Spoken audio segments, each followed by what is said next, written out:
Hello and welcome to Purely Academic, your potentially educational podcast. This is the monthly stuff for the month of May 2025. I'm Dr. Jonathan Lack. I write about movies. I teach cinema studies at the University of Colorado. And I regret to inform you all this will be my last episode of the podcast because all these student emails are going to kill me. And I'm Sean Chapman, high school English teacher by day, otaku by night, and world's leading expert on Baz Luhrmann's Romeo plus Juliet, as I believe I have now, according to my calculations, seen that movie a bare minimum of 25 times. I would end my life. I'm in a dark place right now, Sean, as you can maybe tell with all these death jokes. Oh my God, if I had to watch that movie that many times, boy, how do you do it? I do it over the course of 2 weeks, and watch the same scene 6 different times a day, because I've got 2 planning periods. Yeah. Although, I obviously sometimes will look at clips of it when I'm playing my lesson. Although at this point, I've done it so many times, because I did it 1 year in Colorado, and now I've done it 3 years in Texas. That was one of the very, very few benefits of COVID-19 is I didn't have to, that cut out one of the times I would have done Romeo plus Juliet, but that was not particularly feasible doing that remotely. I mean, I guess I could have just said fuck it and shared a torrented file with the kids on Google Classroom, but I think that's probably stretching the bounds of what's a reasonable use of fair use for education, probably. they would frown upon on that. I don't give a shit about using that for my classroom because I need to. Because now I've got a merged subtitle file for having English and Spanish on there. I've got one that has Spanish and Chinese, and I've got one that has Spanish and Portuguese. The Korean student that I had transferred schools, so I don't have to do a Spanish, Portuguese, and Korean one, which at some point you wouldn't have been able to see the movie for all the subtitles I would have had up on the screen at the same time. That's amazing. So, do you watch the whole movie or just clips? It's most of the movie. I skip Act 1, Scene 1 through 4, because I think that's the worst part of the movie. It's like the first 20 minutes. The point at which the movie gets pretty good is when Romeo and Juliet meet each other. That's where I start. Yes. With the movie clips, because that's a really good version of that scene. And then we watch most of the rest of the movie. We skip around a couple of parts, but from there to the end, it's a half-decent version. And it's a better version for them than any other existing Romeo and Juliet movie. Obviously, the old movie is the best one, the one from the 60s. But that's not good for their use case for the kids that I have. If I had an honors class, maybe that would be the movie I'd mostly show. But for the students that I have, that movie just moves too slow. They don't have the attention span for that. And I think the Romeo plus Juliet is good at using lots of very over-the-top visual cues to help explain the language to the listener in a way that the classic movie does not do that, because it just assumes that you can parse the Shakespearean English fine, and Baz Luhrmann did not do that for Romeo plus Juliet, which works for my purposes. But yes, I have seen that movie an absolutely ungodly number of times at this point. Yeah, I mean, so here's the thing. I did just with my brother the other night rewatch Moulin Rouge for the first time in many years because he had been wanting to see it because he and his fiance might be going to see that on Broadway. Not Broadway, like the Broadway show, but here in Denver. And I don't think he had ever seen that movie before. And I hadn't seen it in a long time, and we had been talking about Baz Luhrmann because of The Great Gatsby last month. Mm-hmm. And, I do think Moulin Rouge is I think it's a masterpiece. I think it's the movie Baz Luhrmann was put on this earth to make. Uh-huh. And I think everything else he's ever made is a mess. And he had this one movie where everything just blended perfectly. And I think the subject matter of that movie is such a perfect match with his style. I should probably give Romeo plus Juliet another watch at some point, because my prejudice against it is mainly that I don't like how the actors read the lines. I think it's a very mumbled, shouted version of Shakespeare that is visually interesting, but so destroys the language that it kind of irks me. But maybe I should give it another chance and update my priors on that. Yeah, I think some of the actors struggle. Juliet's not particularly great in that movie. John Leguizamo is a great Tybalt. I fucking love Tybalt in that movie. I'm blanking on his name. One of the guys from Lost from like early. Oh, Harold Perrineau, he's really Yes. great in that. Yeah, he's Mercutio. He's a really good Mercutio. And I Leo, think the side performances are good. I don't think Leo and Claire Danes are that good in that. That's my problem. Leo's fine. He has some moments that he pulls off well. There are other scenes that he's not as good. I just think like the movie doesn't have much of a take for Juliet, so I almost don't really blame Claire Danes. Like I just don't think Baz Luhrmann is interested in Juliet all that much in the movie. They cut out like a lot of the main stuff they cut out are extra scenes on the Capulet side. Like they don't ever resolve the whole Paris subplot in the movie. They cut out some of the extra stuff with the nurse and Juliet in the film. And so it definitely feels like they kind of pare down that side of the movie. So I do supplement our watching. I've got a comic book version that I have scanned, and we watch scans or we read through scans of some of those moments because you can't. The movie, like the part of the movie that feels particularly weird is that they cut out the ending of the Paris subplot, which Paris is the guy whose Juliet's parents are trying to make her marry, that she doesn't want to marry, and so she, is with Romeo instead. He's played by Paul Rudd in the movie, and Paul Rudd is good. He's only in like 2 scenes though, because they cut out the part where Romeo fucking murders Paris at the end. There's one extra death. They always cut that part, and I feel like it's so important to tell you about Romeo's mindset that like, maybe this romance has not made these literal children all that stable emotionally. Yeah, and it's where Paris you see like another side of that character because you've only seen him from Juliet's point of view for the rest of the play of like, oh, here's this like guy that she's going to force to marry and he's kind of corny and he kind of sucks. But then at the end, like he's legitimately broken up about Juliet's death and is like, what the fuck is this dude breaking into her tomb? Because that's, of course, what Romeo's doing. And then he stumbles upon Romeo, and then he and Romeo have a fight, and Romeo murders him. And you're like, oh, maybe Paris wasn't so bad. Like, maybe, he kind of sucks in some ways, but he's not going around fucking stabbing people to death. Yeah, exactly. So, anyway, but, who knows? Maybe next month's topic, Sean, will be the Romeo plus Juliet episode. We'll get there eventually. Is there an anniversary of that movie coming up? I don't know. But we'll figure it out. I don't know. I don't think we know the precise year with exact confidence of when Romeo and Juliet, the play, was written. So I did 1590 something. The movie is 96, so we could do the 30th anniversary next year, Sean, if we want. Well, if we do, I don't have to watch it again for that podcast. That's true. You've just seen it. Yeah, I was like, if we do it this time of the year, I would have seen it 6 times recently. Okay, I'm looking at the Wikipedia page for this movie. I forgot that they gave some of the characters, like, extra names. So Paris is Dave Paris. Yes. I fucking love that Paul... You know what? Maybe I do like this movie. Paul Rudd as Dave Paris is the funniest thing I've ever heard. Wow, that's great. And they made the prince is Captain Prince because he's captain of the police in the movie. All right, well... We're getting off topic, but that's fine. That's what this show is all for.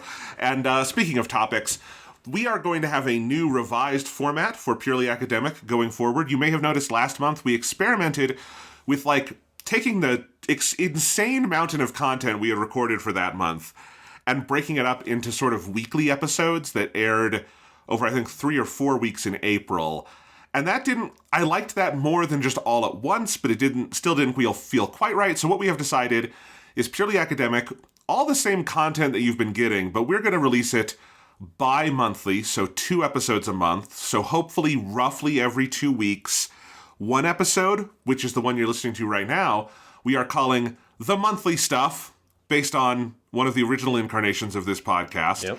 And that's where we're going to do the news, and the show and tell, and the monthly 10, and all the other fun little things that come on and off of the show on a monthly basis.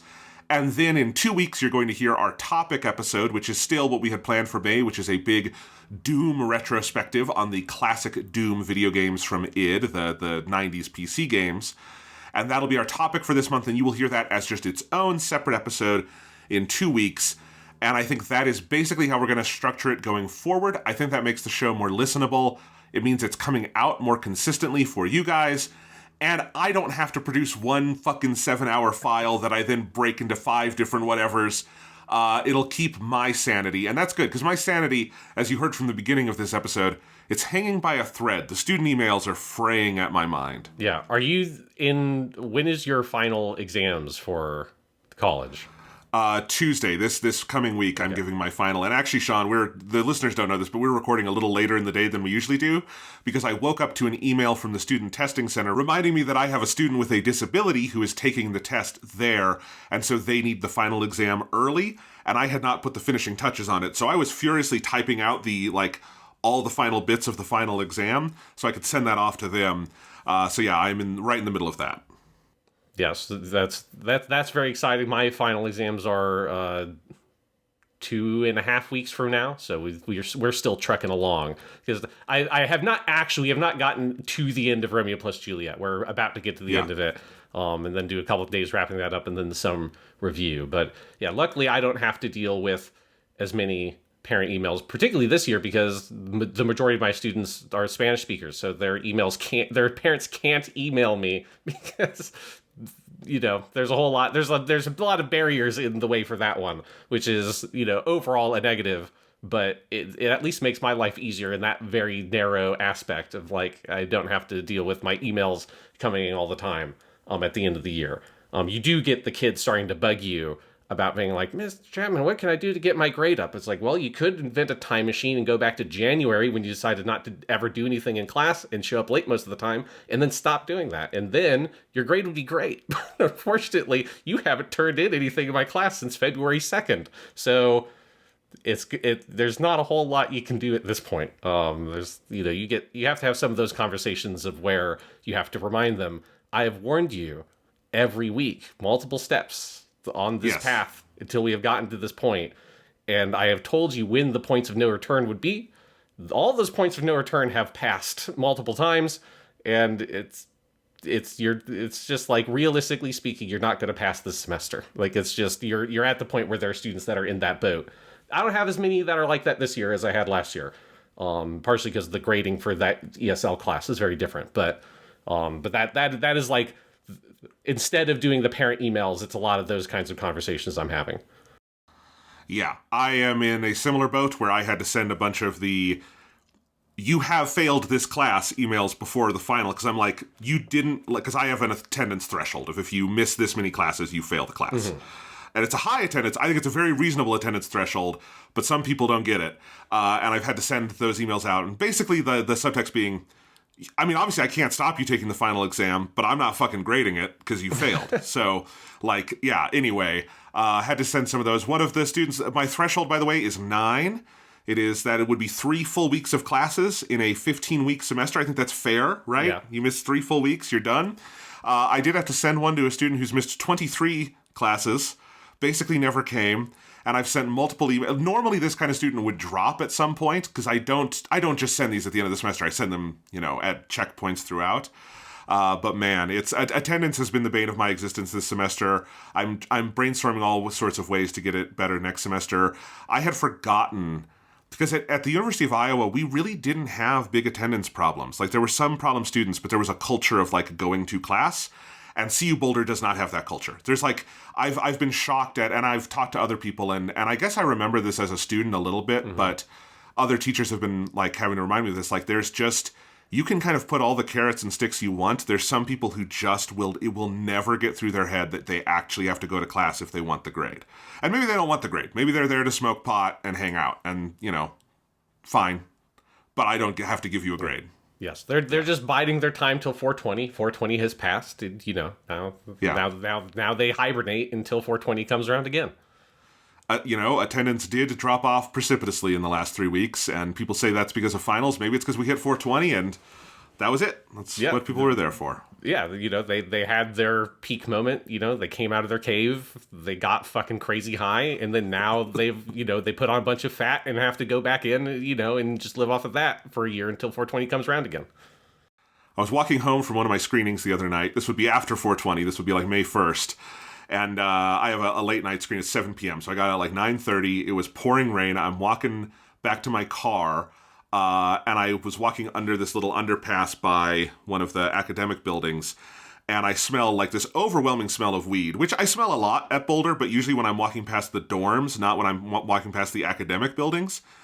And as I go past the under one of the outcroppings that people are using to hide under the rain, was just a circle of kids just passing the bong around.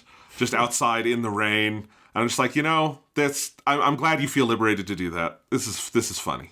It's like, I want to make a meme of that Predator thing with, like, the manly handshake, and it's on one side, it's professors at CU Boulder, and the other side is high school teachers that have their class near a bathroom, and in the middle, it's smelling weed all the fucking time. Yeah. It's like, that's the reality, it's like, God damn it, dude. It's just, I really wish I was not right by where the bathrooms are. Yeah. Because... it's a lot of bad smells, but they're not bathroom smells. They're other smells that come wafting in every once in a while. Well, anyway, we got off topic from our whole point here, which was we're splitting the show in two. This is the monthly stuff episode. One other piece of housekeeping. Japanimation Station Season 5, our grand tour is still underway. Yes, it is airing throughout the rest of this month of May and into early June. Upcoming episodes include reviews of Azumanga Daioh, Gunbuster, Dirty Pair, Berserk, and more. You'd be crazy not to listen. I don't know what else to say. It's such a good season, and I'm so happy it's out in the world. The Yu-Gi-Oh! Episode is the most recent one that's aired as we're recording this, and that's one of my favorites, and I've gotten some good comments on that. It's been a very fun season. Yes, it's been a great season. It's just been fun having the weird, every week is super different. It's like, one week we're talking about Yu-Gi-Oh! The next week we're talking about Dirty Pair or whatever. It's just, we're jumping around decades, we're jumping around genres, we're jumping around studios and directors and styles. It's very fun. But with all sorts of weird coincidences, like the head writer on the weird Yu-Gi-Oh! Show from 1998 also being one of the main writers on Dirty Pair. Yes. So we just wind up talking about him again. There's just a lot of weird coincidences that are fun to find out about. Yes, and also anyway. this was the season where I learned that every single person that worked in anime in the late 80s and 90s got their start on some kind of Takahashi Dumiko manga adaptation, whether it's Urusei Yatsura or Ranma 1/2, that those shows basically bred an entire generation of animators is what we have learned. Yes, which means, we already probably had this on an outline somewhere, but, the Rumiko Takahashi season, it'll have to happen someday. Yes. It'll be a very long season. I already looked at what were all the episodes of Urusei Yatsura that Oshii Mamoru directed. It's a lot of them. But it's exactly the kind of number that you could watch in one episode, potentially, for the podcast. This is an idea, then. Well, we've got lots of ideas. We'll talk about that later. All right, Sean, let's get into the news. You want to talk about what's going on in the news? Yeah, what's going on in the news, Jonathan? Well, let's give an update on the Nintendo Switch 2 news from last month, which we had a whole big news episode breaking this down. And honestly, there hasn't been a ton of new Nintendo Switch 2 news. It did wind up going up for pre-order in the United States without any price adjustments on the console or its games. It did have small $5 increases on some accessories like controllers, but that was it. I did manage to get a pre-order of the Mario Kart bundle from Best Buy. My brother did not, and he's very sad about that. But we had a little pre-order party where he was swapping between every retailer window, and I had decided I'm only looking at Best Buy. That's where I usually shop for this stuff from, because I have their credit card and I get their financing and it saves me money. And it's it's just to remove the stress from me. I was like, I'll either get a pre-order from here or I won't get a pre-order, and that's fine. That's fine. And I basically just waited. Best Buy took 45 minutes later than everyone else to go up. And when it did, I got one. And I felt very zen about it. It'll be coming in June, and we'll talk about it then. Exciting. Yeah, I'm glad that you managed to get one. It seemed, it's nice that I don't care about Nintendo stuff all that much. So, I was able to just not care. But, seeing the frantic posting online of all manners of people being like, oh fuck, the Switch 2 pre-orders are happening. I'm like, and I don't have to worry about that. There's a moment of weird stress I felt when that news came up, and I was like, but I don't want to buy it. I don't need to feel stressed about this. All these other people do, but it seemed like it was in classic, pre-ordering this kind of thing fashion, the absolute chaos and madness. Which it was an absolute shit show. Everyone's sites broke. Best Buy probably broke the least, but that's again because they waited an hour after everyone else and didn't tell anyone. But it was a nightmare. And this is the thing. This needs to get fixed. I just don't understand this. Because this is Walmart, Target, Best Buy. these are not little rinky-dink independent companies that can't figure this shit out. The idea that this is just how it has to be is stupid. I don't like people who make excuses for it. It is bad. In this case, by all accounts, it's not on Nintendo. Nintendo apparently had a lot of stock of this for a pre-order. And, like, there were a lot of pre-orders that eventually went through. But the way each, site was doing queuing systems, the way everything just broke, like Target, it just was up for everyone. You could put it in your cart, but then you would get to your cart and it wasn't there. It was just a complete, that whole feedback system broke. Walmart had a queue system, but that basically didn't work for most people. And then Best Buy also wound up having a queue system that worked for me and for some people, but it didn't let a lot of people through. It just froze for a lot of people. And I just continue to refuse to believe that this is the best it is, that this is as good as it gets, that, we can put a man on the moon, but we can't figure out, we could do that in 1960s with the amount of technology that's in my fucking watch now, but we can't make a pre-order system for a fucking Nintendo console. It's ridiculous. Yeah, it is just weird. It feels like it gets worse over time, instead of better. It feels like it progressively, these systems are less capable of handling whatever the load is. I like that a lot of these companies, I know Nintendo has done this with the Switch 2, Sony did it with PlayStation stuff before, of where you can direct order it from them, and they have things of your account must have X number of hours logged playing games or whatever to prevent people from buying them just to sell them and stuff like that. And those are good systems that I think often work fine, but there's the stress of there's not going to be anywhere near enough supply from that direct order to get everybody who wants those kinds of pre-orders. And so instead it is just everyone swarms the retailers, the big retail stores, and the big retail stores, I imagine, just don't care enough, right? They still sell all the consoles that they sell at the end of the day. They're still getting the money that they're getting, and it feels like they just don't care enough for that, consumer experience and that customer experience to be good, which just feels like the attitude of lots of companies. It's just Yes. if the experience is absolute shit for you, that's fine, because at the end of the day, you're still buying the thing that you're trying to buy. Because, it's not like they haven't sold out all the Nintendo Switch 2 allotment that they had. They sold all that shit out. It was just an absolute nightmare for everyone trying to buy them. Yeah, and it's again, this kind of only happens with video game shit also. Is this thing. Apple sells, 50 fucking million iPhones a year, but when those go on for pre-order, I've done this before, you don't even notice their site slowing down. They've just figured it out. Now, is part of that Apple has a supply chain by which they make enough to meet demand? Yes, but that demand is also ridiculously high in terms of traffic, and their site is fine. So, this can work. This can work. And I do wonder if, what eventually might need to happen is just, Nintendo, Sony, probably not Microsoft, based on the news we're going to talk about next, reserving more of the stock for themselves and selling it through their own bespoke systems, like an Apple does or something, whereby they can actually control and make a good user experience. Maybe. I mean, Best Buy, Walmart, and Target, none of them are, doing great in the current economy, so we'll see. But yeah, it's a nightmare.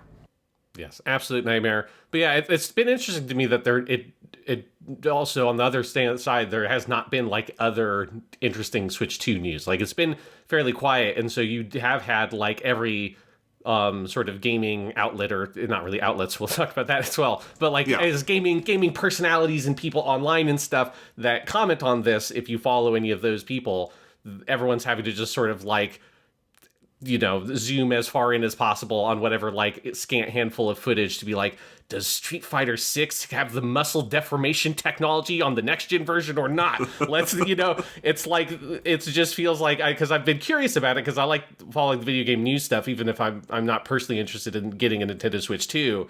And whenever I see stuff float up into my kind of purview of stuff that I normally follow, it has gotten so nitpicky and weird. There's little things that we have gleaned where for a long time it was not clear if any games were using DLSS, even though we knew that the Switch 2 could. We do now know that Cyberpunk and Street Fighter 6 are both using DLSS to upscale up to 1080p.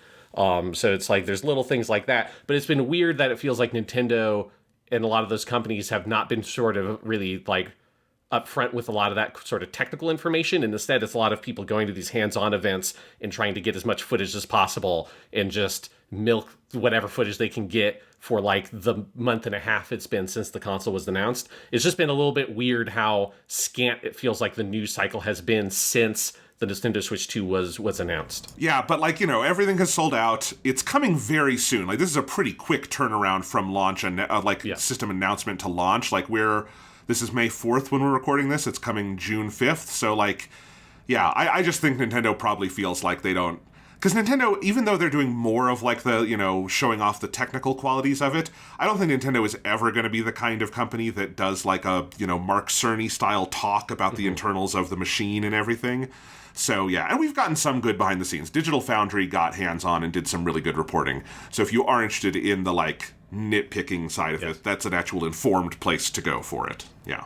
Yes, but it has just been amusing to me seeing, like, it has just been a lot of those kinds of outlets. And Digital Foundry has done good stuff, but it's a lot of people just, like, really trying to find something to talk about with the Switch 2 because it's such a hot news item, but there hasn't actually been new stuff to talk about with it. So it's just been mining whatever details you can get.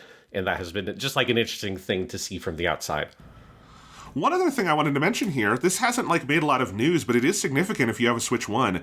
They have already pushed live the newest Switch firmware update, which gets it ready for Switch 2, and I was, like, kind of blown away that Nintendo had this all ready to go so smoothly, because it introduces the virtual game card system, so you can already use that on your Switch 1 with your family. And actually, there is something cool here, and I saw in it. Anyone who is on your Switch family plan, which can be up to, like, 8 people, so it can be and we have, like, my brother and I are on that, and then his fiance and several of our friends, and you can just send one of your games that is a virtual game card to anyone in that family plan without, like, being in the room with them. So that's actually kind of cool that's just works very easily. So that is there. There's a whole, like, you can view your whole library in whatever form you want. And then it also has an option now in the settings to transfer data to Switch 2, and it basically collects all of your game licenses, all of your game saves, your screenshots, all of, like, the essential stuff. And then when you get a Switch 2, it'll download that. So I have gone through some pretty rough Nintendo transfer processes in the past. This looks like a much smoother one, and the fact that they had it ready to go a month before the launch of the Switch 2 is very nice. I'm glad they didn't try to, like, push that all live on June 5th when everyone is trying to, update their Switch 2 firmware or something. In some ways, it's almost disappointing because I always look forward to the, like, telling the stories of, like, the madness of when new Switch or, like, Nintendo hardware comes out in just the insane, the Byzantine process by which you must create an account or move data and all that kind of stuff. There's been multiple podcasts where that's just been, like, half the podcast is going through that kind of shit in the past. It was one of the nice things when the Nintendo Switch came out. There was nothing to transfer because it was just the new thing. Obviously, there was no Wii U transfer going on. So anyway, nice to see Nintendo. Again, anything could go wrong. I'll report back next month. But for now, it's okay. All right. Next piece of news, though. Xbox lit the match and doused themselves in gasoline. Let's talk about the Xbox price hikes. So Xbox announced massive, massive price hikes across the board for everything. One of the big headline news is that their first-party games will jump to $80. Obviously, Xbox doesn't really focus a lot on selling their first-party games. It's more on the Game Pass side of things. But if you are buying retail copies of Xbox games, whether digitally or at a retailer like Best Buy, they had been, like Indiana Jones and the Great Circle, they had been $70. They will be $80 starting this fall. So and actually, Jonathan, I would say they are very focused on selling these games. They're just not focused on selling them on Xbox platforms or Xbox consoles. Right. But they are very focused on selling them on PC and now PlayStation, because every game that they've released on PlayStation, well, not every game, but most of the games they've released on PlayStation have sold extremely well. Yes. And so, like, I think that that is one of the main reasons why they are doing this, is because it is very important for their business at this point that they have a way to monetize these games that is not Game Pass, because I think we clearly can tell that Game Pass is not... I mean, Game Pass has certainly not been the thing that Microsoft wanted it to be. Not to say that it is a failure of a service. I don't think it's a failure of a service, but it just was not... It can't be the sole central pillar holding up the entire Microsoft Gaming Studios brand and all that kind of stuff. And they've been very successful at selling those games on other platforms. And I think that is one of the reasons why they want to increase the price of those games, is because they have been selling on places like PC and PlayStation. So presumably this won't like retroactively affect games that are already out. No. So like Indiana Jones on PS5, which I haven't picked up yet, although I'm really excited to play it, that is $70. But the next Call of Duty will presumably be $80. Yes. If there's any game that Microsoft owns that is going to be an $80 game, it will be Call of Duty. Yes. That's the easy one because I know it's Microsoft. But, Yeah. Elder Scrolls 6, when it comes out, will be $150 because that'll be 10 years from now, and inflation, who the hell knows. But anyway, that's the big news. Well, that's probably the big news that'll affect most gamers. But in terms of the Xbox systems themselves, all of their systems are going up from at least $80 to $100. So the Xbox, and one thing I realized with this, Sean, they have objectively too many SKUs of Xboxes at this point. For a system that barely sells anything, they are currently selling 5 separate SKUs. And this is not like separate like special editions. This is just their normal pricing scaffold. So yeah, somehow they have more than PlayStation. PlayStation added the PS5 Pro. Yes. And they don't have a Pro console, and yet somehow they have like ballooned all the different versions available. It is kind of weird. And they will now be selling a version that is more expensive than the PS5 Pro, despite not being Pro. So here's the pricing ladder. The Xbox Series S, 512 gigabytes, is now $380, up from $300. The Series S 1 terabyte is $430, up from $350. The Xbox Series X Digital, the white one that does not have a disk drive, that is $550, up from $450. The Series X is $600, up from $500. And the Series X 2 terabyte version is $729, up from $600. So that's a $130 leap. The wireless controller is $65. If you want color on your wireless controller, that's $70. Special editions will be $80. Limited editions will be $90. I don't know what distinguishes a limited from a special edition, but there you go. The wireless controller Series 2 Core is $150. That's $10 up from $140. And the Elite wireless controller, the full version, is $200, up from $180. So yeah, everything going up. Those console numbers are huge. It kind of feels like Microsoft throwing in the towel and just saying, we're going to get whatever money we can get from these things in their death knell. But like, those are price hikes there's no coming back from. I mean, Jesus Christ. I do not think the Series S makes sense as a product at $379 when, at least at the moment, the PS5 digital is $399. Like, wow. Yeah. I mean, obviously the elephant in the room here is that this is happening because of the tariffs, right? Like, Microsoft has jumped in front of that sooner than a lot of other companies. Obviously, in this space, sooner than anybody else. Depending on how you read the tea leaves on the Nintendo Switch 2, who knows? Like, and to what extent tariff stuff is included into what they did with the pricing there. But this is... it's interesting that they are the people that went out first and they just said, fuck it, we're going to push the prices up now. And to be clear, the price increases are worldwide. It's not, we obviously put the US dollar prices here, but every region is getting roughly equivalent price increases. So it is not just only affecting the US stuff, although it is still because of the tariffs, right? They're just trying to spread that cost because this does not make up for the increased cost that they will incur because of the tariffs. Even with these price increases, it's not enough for that because most of their manufacturing is still in China.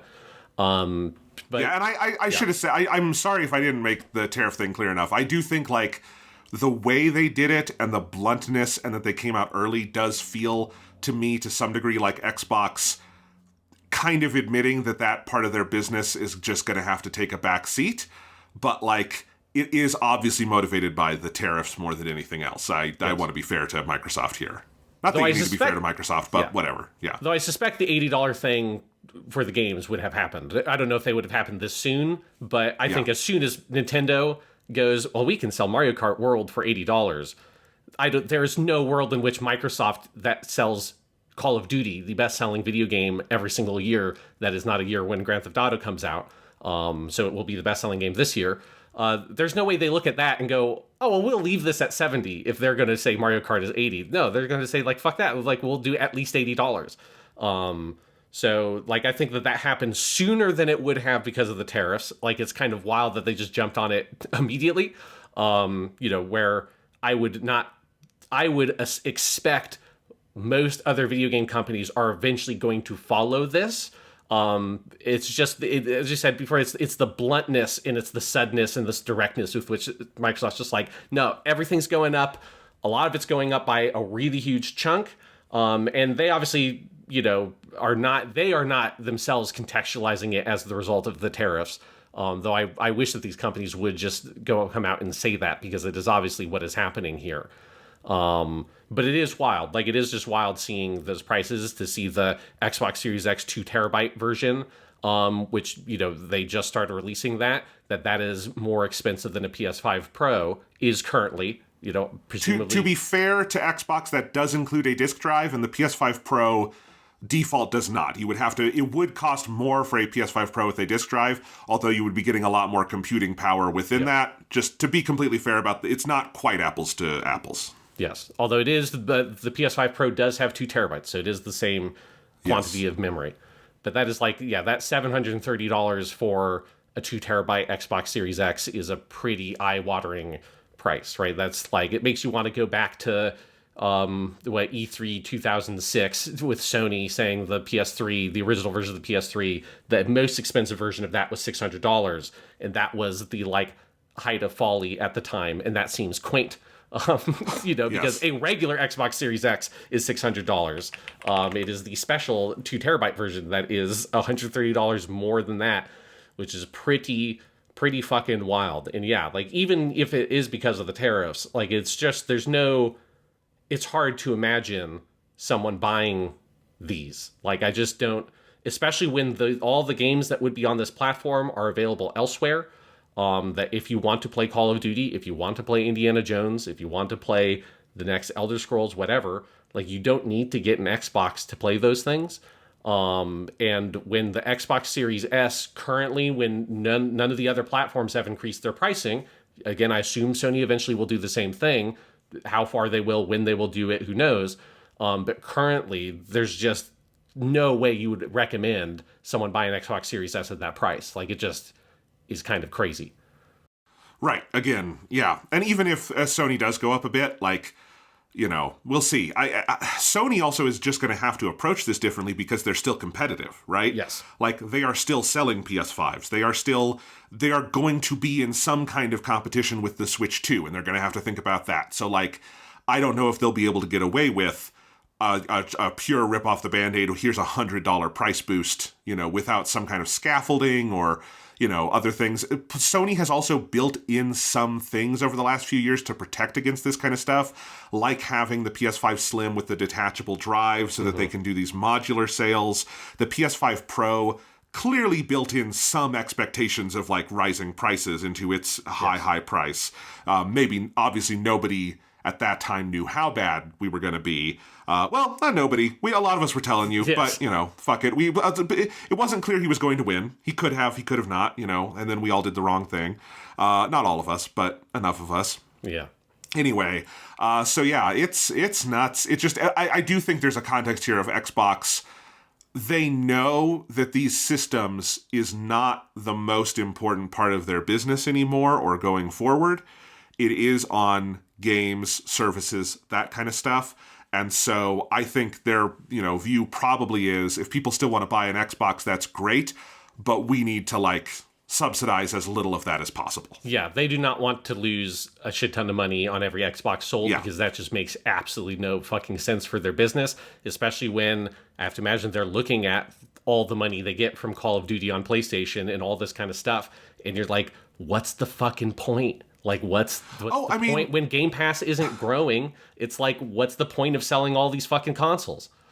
Because we do know the data is that people who use an Xbox don't usually use Game Pass, right? They don't buy the games outright on Xbox. That's the data that we usually see, right? Yes.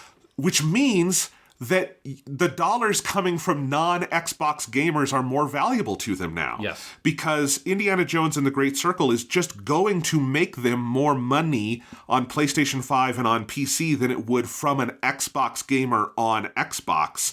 And that is such a weird cycle of motivations at this point. Like, you know, there's a lot of people in Microsoft who know how money works and have their spreadsheets and have to be pointing this out every day, tearing their hair out, right?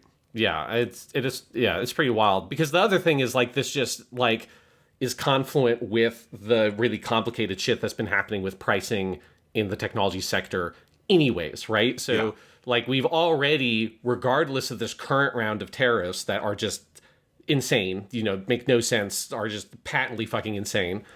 Even before that, obviously we've talked multiple times on the podcast about we are at this point where it is not simple to reduce the price for these consoles for various reasons. A lot of it having to do with still after effects of stuff like COVID, but also after effects of like the cryptocurrency boom and then the AI boom that is taking up so much silicon and so many semiconductors. That these things are still super expensive to make. It is not viable for these companies to just price drop the way that they used to price drop. And, you know, so it has already been complicated. We already saw like 2-3 years ago or whatever, or I guess maybe it's about 4 years ago now, the games jump up to $70. And before that, it took a long time. Like the 60 to 70 jump was a long, long time, because the 60 thing happened late Xbox into the 360 era. And so just so soon jumping up to 80, you know, like I think a lot of this is just the economics of these things are in a really complicated place. Partially because, you know, the way that fucking investors in the stock market work are dumb. And we are still just in this period where the industry is feeling the incredible after effects of the huge sudden boom that they had during the COVID pandemic that was totally artificially driven, right, by this outside factor that nobody had any control over, but created an insane amount of demand for video games for a couple of years. And so the video game industry exploded in terms of profit, and everybody was like, it's the hot new thing, let's invest all of our money into video games. And then, of course, as any rational person could have predicted, the artificial circumstances that created that artificial demand ended. And then the demand went back to normal, and everyone was like, oh, well, fuck, well, now we're not getting the returns that our projections. We had a graph, and we just assumed it would keep, the slope would stay the same that it was, because we're fucking morons. And so we did all this and invested in this way, and now we're going to pull all that money out. And so the video game industry has just been hemorrhaging in this insane way, and that's where all the layoffs come from, like all that shit. So much of it comes from the stupid fucking behavior that the financial sector indulges in, and like all that is wrapped up in this too, right? And it's just like the tariffs are on top of that shit, and I think it's why this whole generation of video games has felt so fucking weird, is because it all was born out of this insane moment of the COVID pandemic, and the video game industry was affected in kind of like a very different way than most other places were. And so because most places did not get that kind of like weird sudden demand that exploded and ballooned everything impractically for just 2 years and then shrunk again all of a sudden. And it's just been a weird chunk, and that's just getting weirder because we have a fucking moron running things. And this is what I mean, there's the larger conversation to be had, Sean, of like, if games, at least the big AAA first-party games, are now $80, and systems are going to be selling for this much, what does the future of this thing look like? Like, we have an idea for Nintendo, because they're launching something new right now, but, like, if Sony's launching the PS6 in 2 to 3 years in this environment, like, I mean, that was already an open question with just how, like, underutilized the PS5's power had been for so long, the fact that a lot of first-party developers still don't have a game out for it, the fact that there's this overwhelming feeling among the community that, like, this generation has been slow to start. Like, how do you launch another fucking, like, system? Like, not a handheld, but a home system in this environment. I have no idea how that works. Yeah, and I'm curious if they're pushing back whatever their projected schedule is, right? Yeah. Like I remember when the PS5 and the Series X were getting lined up, and then the pandemic hit all of a sudden. There was a lot of talk about like, oh, well, why don't they just like delay these like how could they can't do these right now because of all the madness going on and how it affected the supply chain and all this stuff. But the reality was at that point, they were so far along, there was just no possible way within a year, within less than a year, that they would be able to just say, and then we're not going to sell it. because they're just going to lose all that fucking money. These things are going to sit in warehouses for God knows how long. Like, it just like was not a thing they could have possibly done at that point. I have to guess, though, that we're far enough away from assuming that the PS6 would be 2 years from now, bare minimum. 2027 would be the absolute earliest it would come out, assuming it follows the trend of the last two consoles. You have to be far enough away that you can course correct in different ways at this point. Yeah. And I just wonder if part of that course correction is saying we can afford to just wait on that for a while. There's no pressure, right? Like, I don't think they feel pressure from Microsoft because how bad they have bungled this. Microsoft has so de-emphasized their hardware platform. I can't imagine that they feel incredible pressure from there. I don't think they compete with Nintendo as head-to-head in that way, that they need to feel that kind of pressure either, to say that, like, we need to then have, you know, they've got a console that is more powerful than a Switch 2. Obviously not a portable console, but they have a PS5. They don't need to put out something that's going to be even more powerful than a Switch 2. Any game designed that would run on a Switch 2 would run very well on a PS5 and would be able to have extra bells and whistles if the Switch 2 was like the target platform. So I have to imagine that it would, to my mind, make sense to just hold off on it for a while, especially because you know that a PS6 is going to have the same contours of its generation that we have had with the PS5, which is it's going to have a very, very long cross-gen period, if not the entire generation is a cross-gen. If you look at some of the rumors around like them potentially designing a handheld that would change the way that all that stuff works. If everything was designed to run on a handheld, then everything would have to be able to run on a PS5.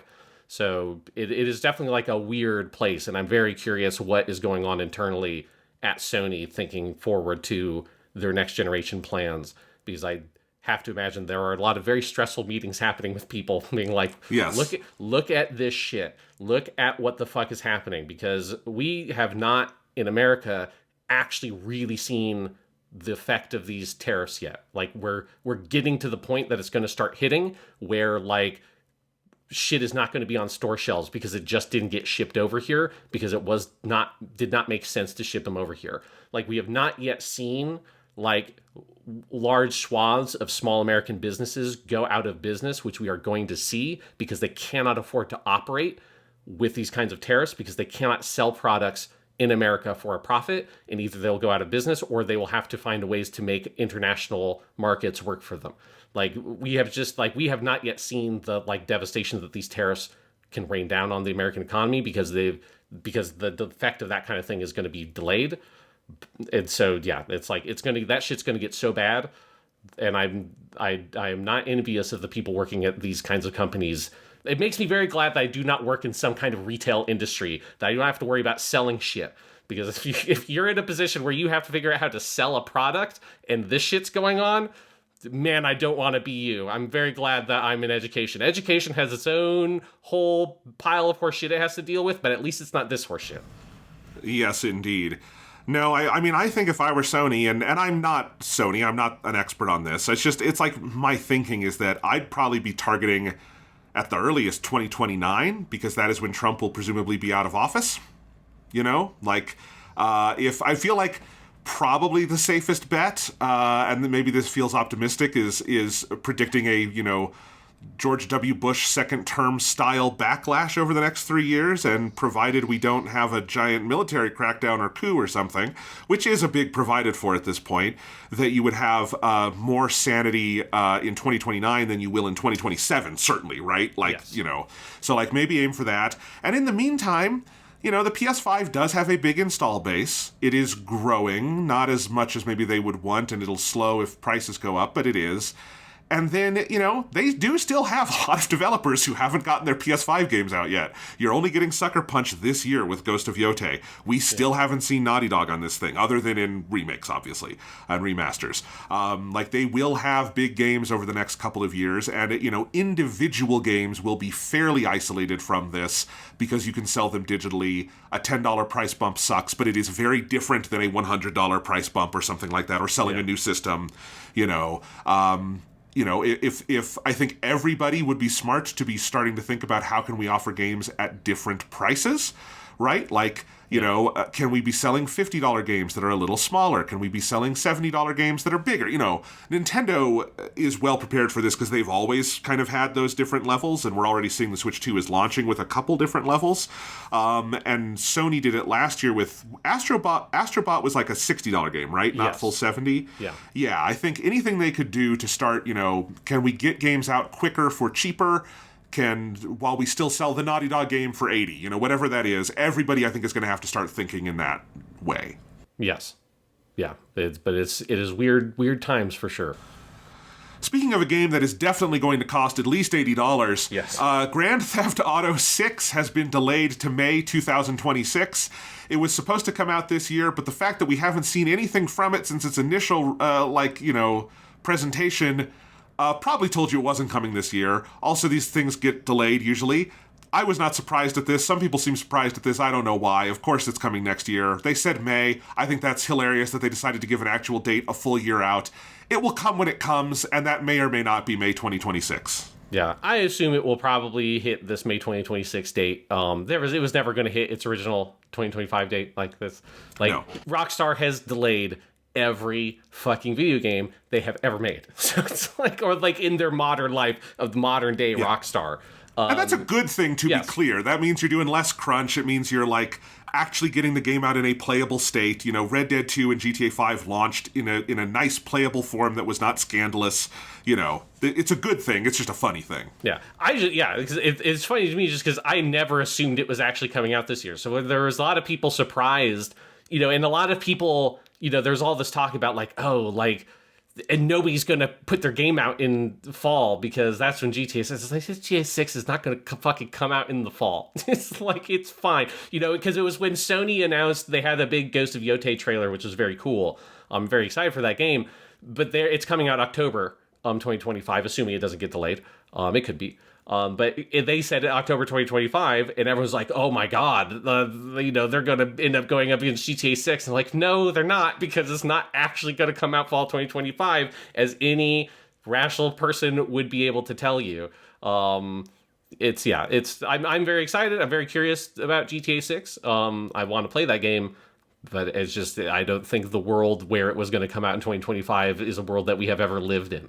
And so I would put my money, I'm going to guess that it will hit this May 2026 date. That seems reasonable based on the reporting about where that game is at. That seems like that is totally feasible, but it was never going to be 2025. Come on. No. And I'm excited to play it when it comes out. It'll be totally fine. Rockstar, they do not play on the annual basis, they are on the decade basis. Yes. This is a game they are looking to sell for the next 10 to 15 years, not the next, couple of months. So hopefully it comes out in nice, good shape. I still really like the one trailer we've seen of it. It's very colorful. Yes. I'm excited for it.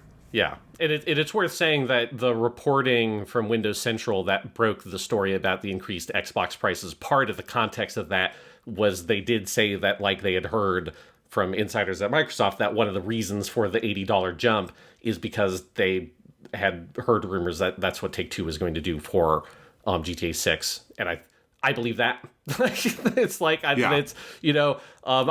don't think the rumors, again, they weren't really rumors. The analysts just going off being and they could sell it for $100. I don't think they're going to do that. Maybe there'll be I'm sure there'll be a collector's edition that will be more than $100, because that's been the secret around the $80, $70, all this shit all along, is that they always find ways to sell you even more expensive versions than that make them tons of money with a digital, digital ebook or whatever with the art, the dumb little extras that they give you. You get 2 skill points when you buy the $85 digital deluxe edition, all that kind of shit. But yeah, I would expect this to be $80 because, again, Microsoft looks at Mario Kart World at 80 and they're like, well, we've got fucking Call of Duty. Come on, we're not going to sell Call of Duty for less than Mario Kart. And the same thing for Rockstar. There's they look at that as there's no fucking way we're going to sell Grand Theft Auto 6 for less than Mario Kart. That's, those are all games in terms of sales that sit in the same tier. They're the top. They're at the top of the heap. You got Mario Kart, you've got Grand Theft Auto, you've got Call of Duty. One of those things is very different than the other two in terms of art style and tone and everything, but those are the juggernauts of sales in the games industry for full price games. If there are any games that can justify to the world saying, fuck it, won't just be $80, it would be those 3 games. Indeed. So, I mean, Sony is going to get here too, obviously. Yes. Ghost of Yotei is already up for pre-order at the $70 point, so I assume they're not going to, like, you know, pull a fast one on you there. But, like, what do we know what their next big thing after Ghost of Yotei is? Because I assume it'd probably be Intergalactic happen. Would be Naughty Dog's game, which will probably be their next year, 2027. Okay, so that'll be their first big $80 game, yeah. They've also got Wolverine from Insomniac, which we haven't seen anything from, but they've been working on that for a while, so who knows when that will come out, but that will be somewhere around there as well. And then I assume Sony Santa Monica, whatever they're doing, they have a second team led by Cory Barlog, who directed God of War 1, and they have not shown anything they have not, like, announced what that game is. Well, technically, he directed God of War 2, and then he directed God of War 2018, but we call it God of War 1 because it was the God of War. I just, to clarify for everyone what you're saying, it's a weird series where God of War 4 is also just called God of War, even though it is a series with continuity between 1, 2, 3, 4, 5. It's just a weird series, yeah. Thank you for clarifying that. Yes, he directed God of War 2 and God of War 1, but not that God of War 1 and not that God of War 2. Yes. I love this series. I don't necessarily love its naming conventions. Yes. All right. Anyway, that's GTA 6. And then, Sean, one last bit of news to just finish off this absolute bummer of a fucking news segment. You want to give us the latest on the death of games journalism? Yeah, so I threw this on the news outline because it just happened the other day on May 1st.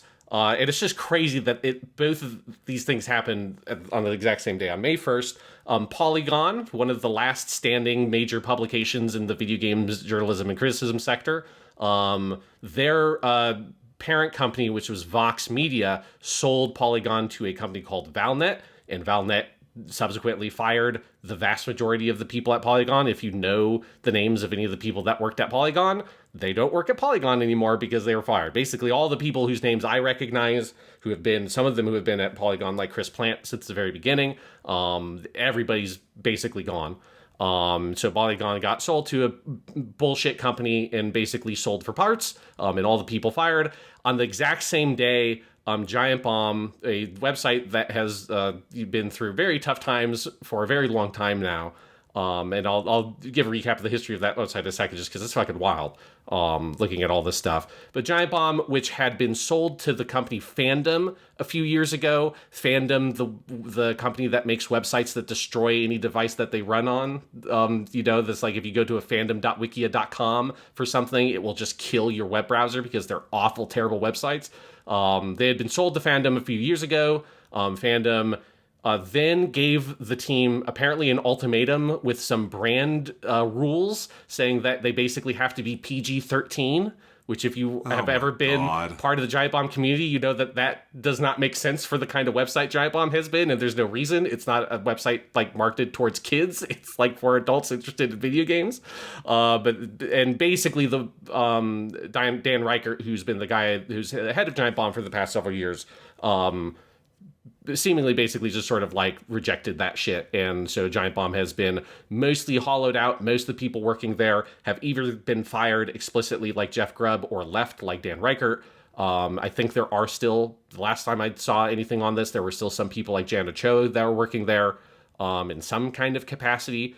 But there was a very like awful, not tweet or whatever you call a tweet on Blue Sky, of some kind of brand manager being like, oh, and, Giant Bomb will be back up. We're experiencing, a shift in creative direction or whatever. Clearly something written by not anyone at the company. Or like not any of the personalities from Giant Bomb. And so that Giant Bomb seems basically like it is really, truly, and properly dead now.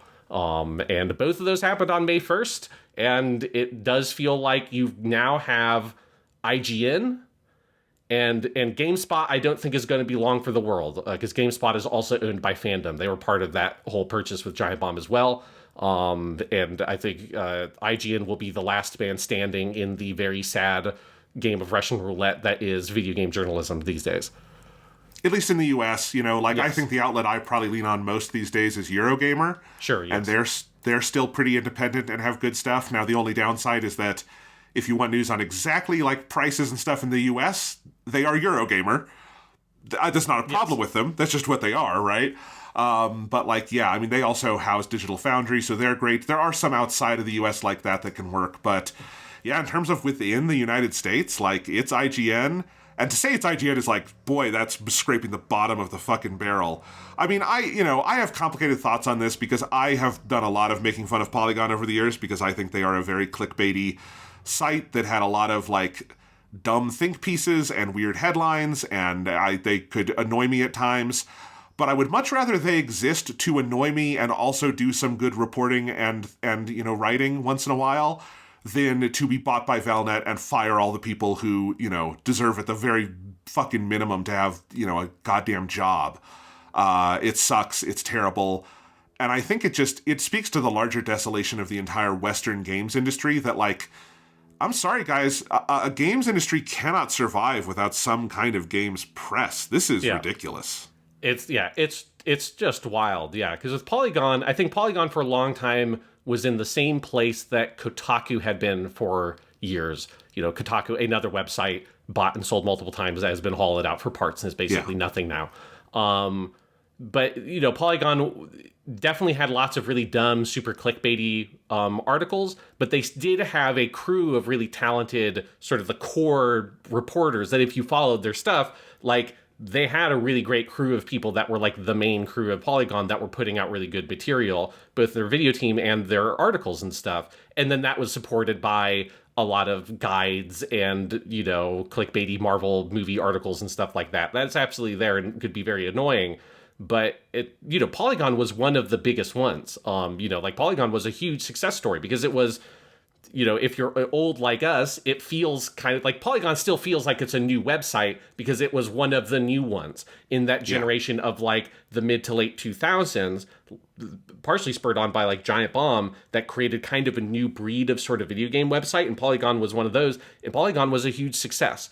And to be clear, like Polygon has not been killed because Polygon was like unprofitable. Like it wasn't a failing business because none of these, it's never about that. It's never about like the website fails to bring in money. It is about they, have some sort of corporate owner and the corporate owner looks at their portfolio and there's some other venture capital bullshit company or something that's like, and we want to get into video games or we want to get into YouTube and whatever.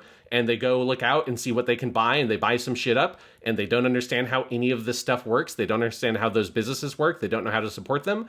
And so then they just slowly fucking carve off parts of these websites and sell them out or fire them or decide that you're going to be a PG-13 brand now and just kill the thing that they bought. And that has just been happening over and over again for over 10 years now in the games journalism space. Like it's wild for me because there was a point in college where I was looking at this stuff where there was this bright moment with websites like Waypoint where I considered like maybe this is the thing that I should actually try for and try to get in at one of these websites as like a writer when we did our podcast stuff. So I had experience doing that. And over the course of me working at college, like studying at college and stuff, that fucking wheel started to turn around already at that point where it became very clear that there was like no future in that industry. That it was dying a slow, sad death. Like that's when it started happening. And so it's just been really sad to see it continue to occur because like 2008/9-ish to about 2013-14 was like a real golden moment where there's so much great material. And then it just started slowly dying off and you'd have splinter websites like Waypoint itself was a splinter website.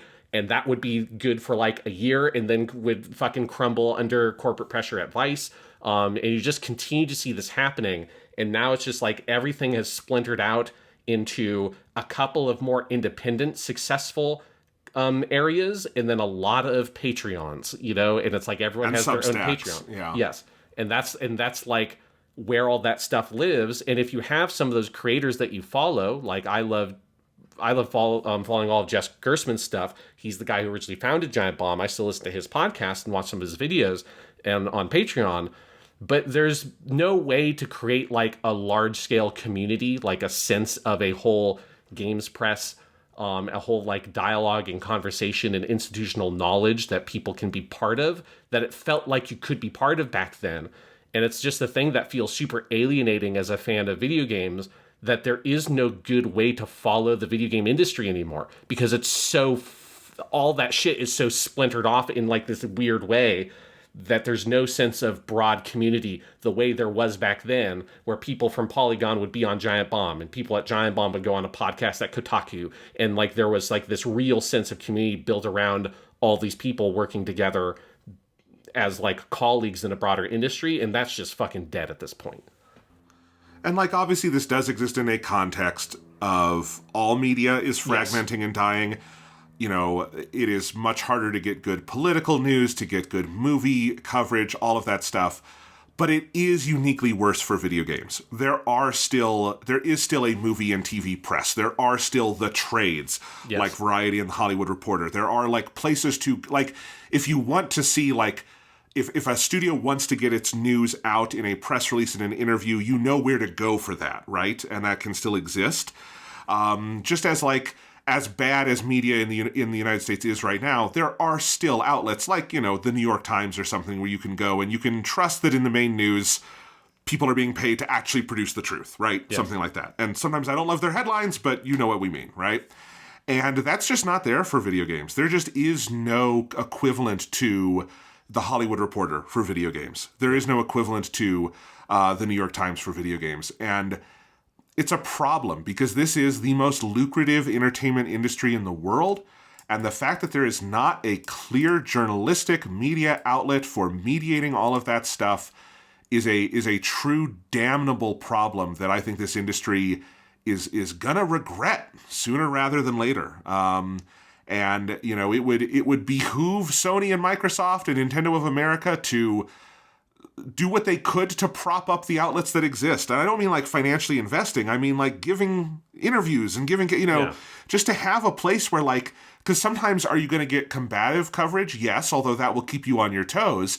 But also just being able to go out and get your message out without being on your own siloed platforms.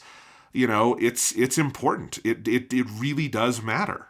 Yeah, and it's just like, it just sucks that there's no sense of that community that used to exist, you know, and it's all, it all just gets fucked over. And for me, particularly, the one that really hurts is Giant Bomb, even though I haven't been following Giant Bomb for several years, because Giant Bomb is like a website I feel like I've been grieving over for like 6 years or something, because it's just been this slow process of, you know, turnover of the people inside. It's been sold multiple times.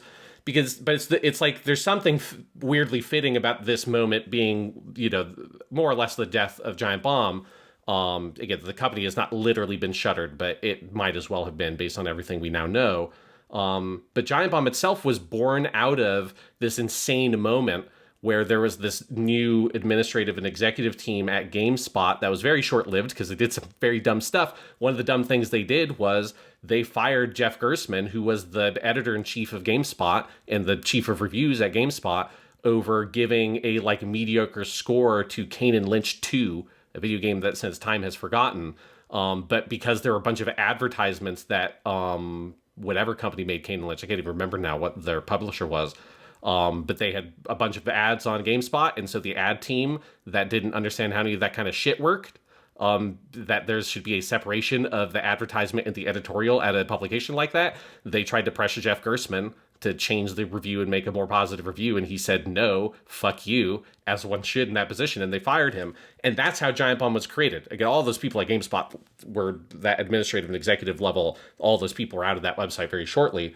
But Jeff Gerstmann left. He started his own independent website called Giant Bomb with an idea of let's have a more modern website with an emphasis on video and podcasts where the personalities of the website were not invisible the way they were at publications like GameSpot and IGN, that it was the GameSpot review of Kane and Lynch 2. It was not the Jeff Gerstmann review. You know, nobody thought about it in those ways back then. And then a lot of like the big people at GameSpot that had worked with Gerstmann left, joined Giant Bomb, and they were, you know, there was a really cool website that was running independently. Eventually, they sold to CBS with a very ironic turn, because CBS is what owned GameSpot back in the day. They were at CBS for a while, working alongside GameSpot, and it was pretty good for a while. Then eventually, around the time of the pandemic, which was obviously another big thing, Red Venture, a venture capital company decided, let's fucking buy up a bunch of video game websites. So they bought GameSpot, Giant Bomb, and CNET. They were there for a few years, and that's when eventually over the course of those years, all the old school people at Giant Bomb left, including Jeff Gerstmann, once again got fired from that website. This time, basically, because he was getting ready to leave.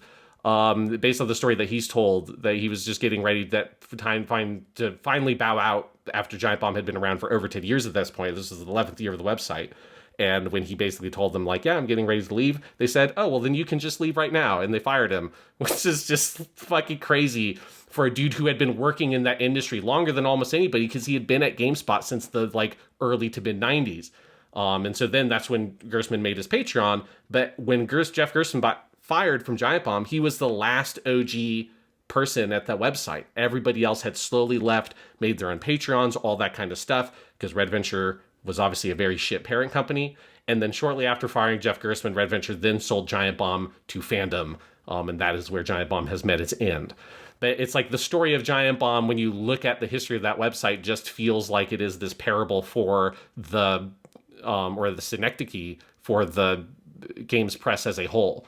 That it is this, thing that was so cool, made so much great stuff, had so many brilliant people working there, that just, and was a successful website that innovated with its like subscriber model and all this kind of stuff, but no company that owned it ever knew what to do with it, and just passed it around and shaved it off parts of it, and then kind of crushed the spirits of everybody that worked there. It's just like so sad what happens to these places. And for me, Giant Bomb is the big one, because that's the one that I was an avid follower of for years and years and years. And then now it is finally seems to properly be dead, and it fucking sucks. It all sucks. I don't really know how to end this segment on anything but this is a bummer, and it feels like this industry is dying, and I don't know what to do. I'm excited for my Switch 2. I think Nintendo knows what they're doing, maybe. But boy, everything else feels fucked. I mean, I think, who knows with the games press stuff, how any of that will go, if there will ever be a media landscape in which there can be, like, large-scale publications other than IGN. Because even Eurogamer, which is a great site, although that did get sold to whatever company owns IGN at some point. Not that long ago. Oh, fuck, I didn't know that. God damn it. Digital Foundry, technically IGN owns part of Digital Foundry now. But also Eurogamer is not like a huge scale place. I mean, it does really good work, but it's not like what IGN and GameSpot and Kotaku and Polygon were, which were big websites for big publications. I don't know if that day will ever come again. I do think that eventually, assuming that we're able to stem the flow of fascism in America and get Trump out and deal with the tariff stuff, if there is another side to that we see in our lifetime, I do think that the video game industry will get back to a healthy place eventually. Because again, I do think that we are still in this post-pandemic period that shit has not normalized. Like that, it just has not stabilized from that yet, which is one of the reasons why I think all this feels so weird. And then the tariffs on top of that are continuing to extend the weirdness. But I do think that there will eventually be another side of that hump, where the video game industry will settle into a new normal that will not feel as traumatizing as it is right now. But if you're into the video game hobby, the last couple of years have been, if you're following like the industry news, the last couple of years have been fucking terrible. There have been lots of great games, and if all you do is put your head down and you play the video games, man, there have been lots of great games all those years. It's not like the industry's not putting out really great work. It's just the financial perspective is just been so shit for so long since the pandemic, and it sucks.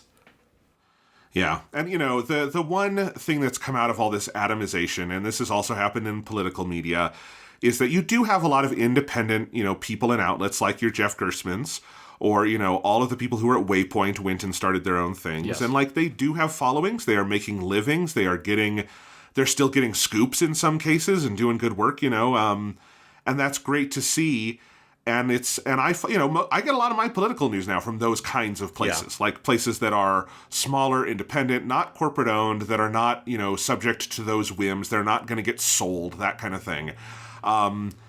And I do think one day we will probably see those become more dominant, and out of that, a growth back into something that probably will never look exactly like the, Giant Bomb, GameSpot heyday, but that wasn't perfect either. And maybe there can be something healthier that can come from more of a, maybe something more like gaming magazines of the 80s and 90s where there's a lot of options and they each kind of have their own flavor. I don't know.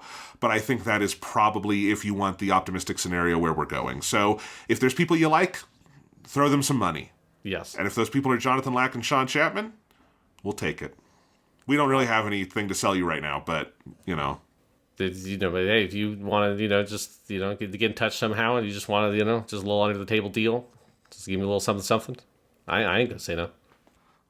All right, you want to move on to the stuff, Sean? Talk about our what we've brought for show and tell? Yeah, let's talk about some positive stuff here, Jonathan.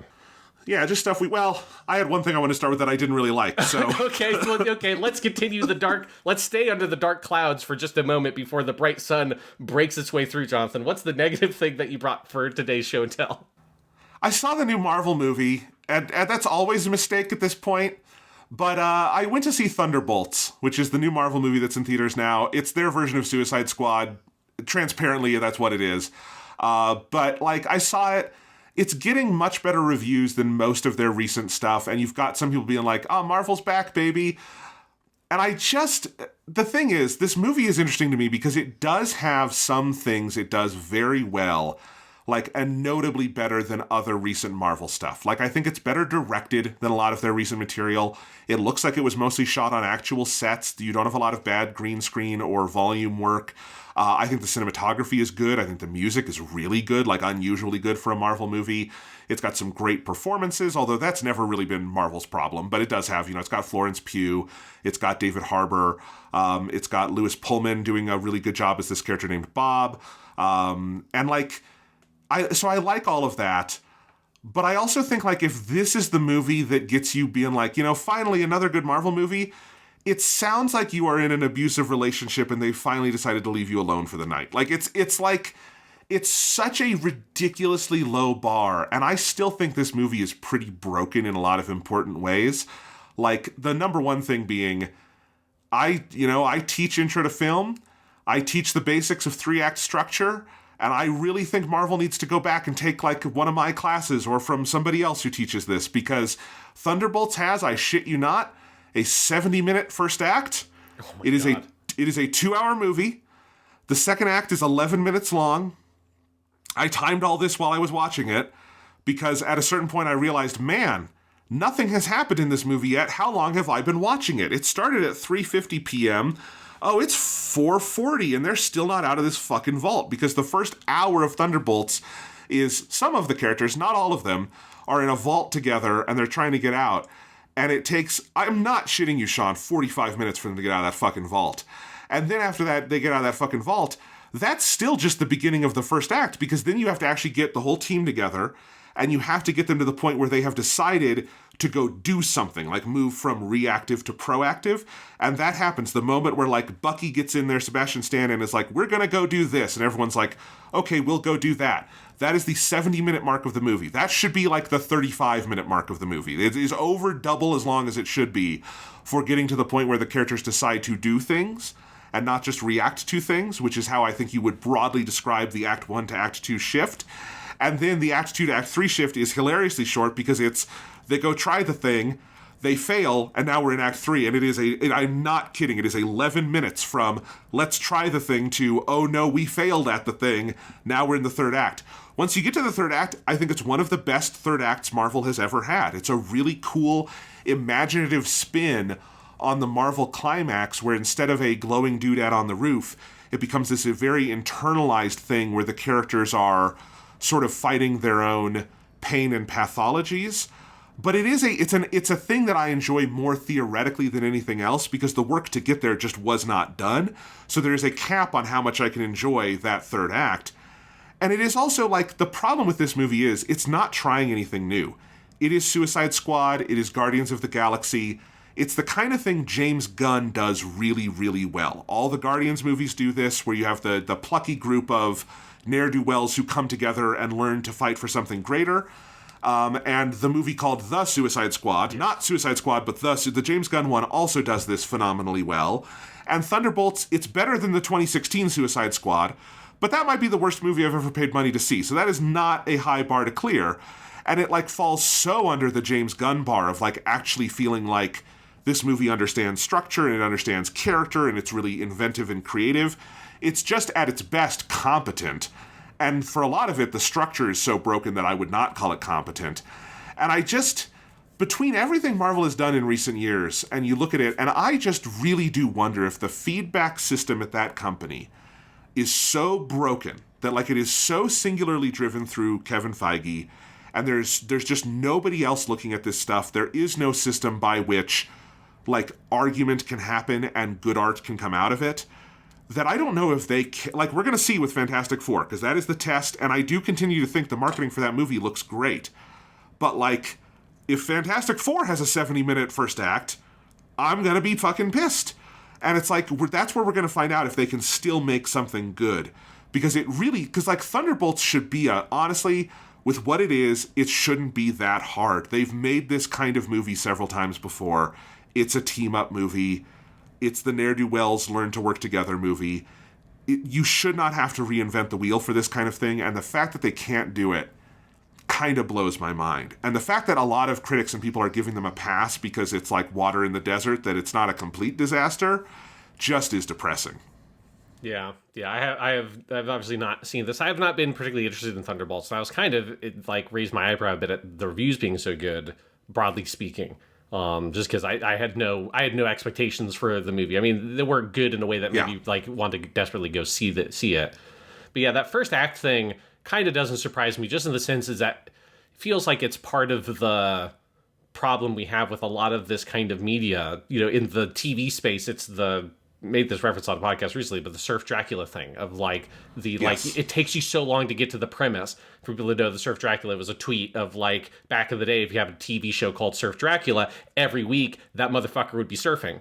But nowadays, if you make Surf Dracula, it's a 13-episode miniseries, and on episode 11 is the first time he like sees a surfboard or whatever, and the first time he actually surfs is at the end of episode 13. And it's so much the problem we have, and it's been a long time going, with this kind of stuff, where it's just the process of getting to the actual beginning of something, the like proper turning point for the beginning, takes so fucking long.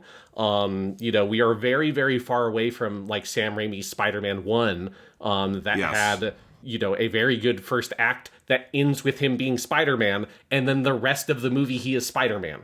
I just think it sounds to me like it is that kind of issue we've been having in this sort of storytelling that has just gotten more and more exacerbated over the years. Yeah. And it's a big problem. It's Thunderbolts is a dumb idea for a movie anyway, because it's basically all the characters from the TV shows and movies that you do not remember, other than Florence Pugh, who people remember because she's Florence Pugh, not because Yelena was like the greatest character ever. And so like that's like I've seen all the things that the characters in Thunderbolts come from, and I didn't remember. I had completely forgotten until I saw like it was like halfway through the movie that it finally jostled my memory.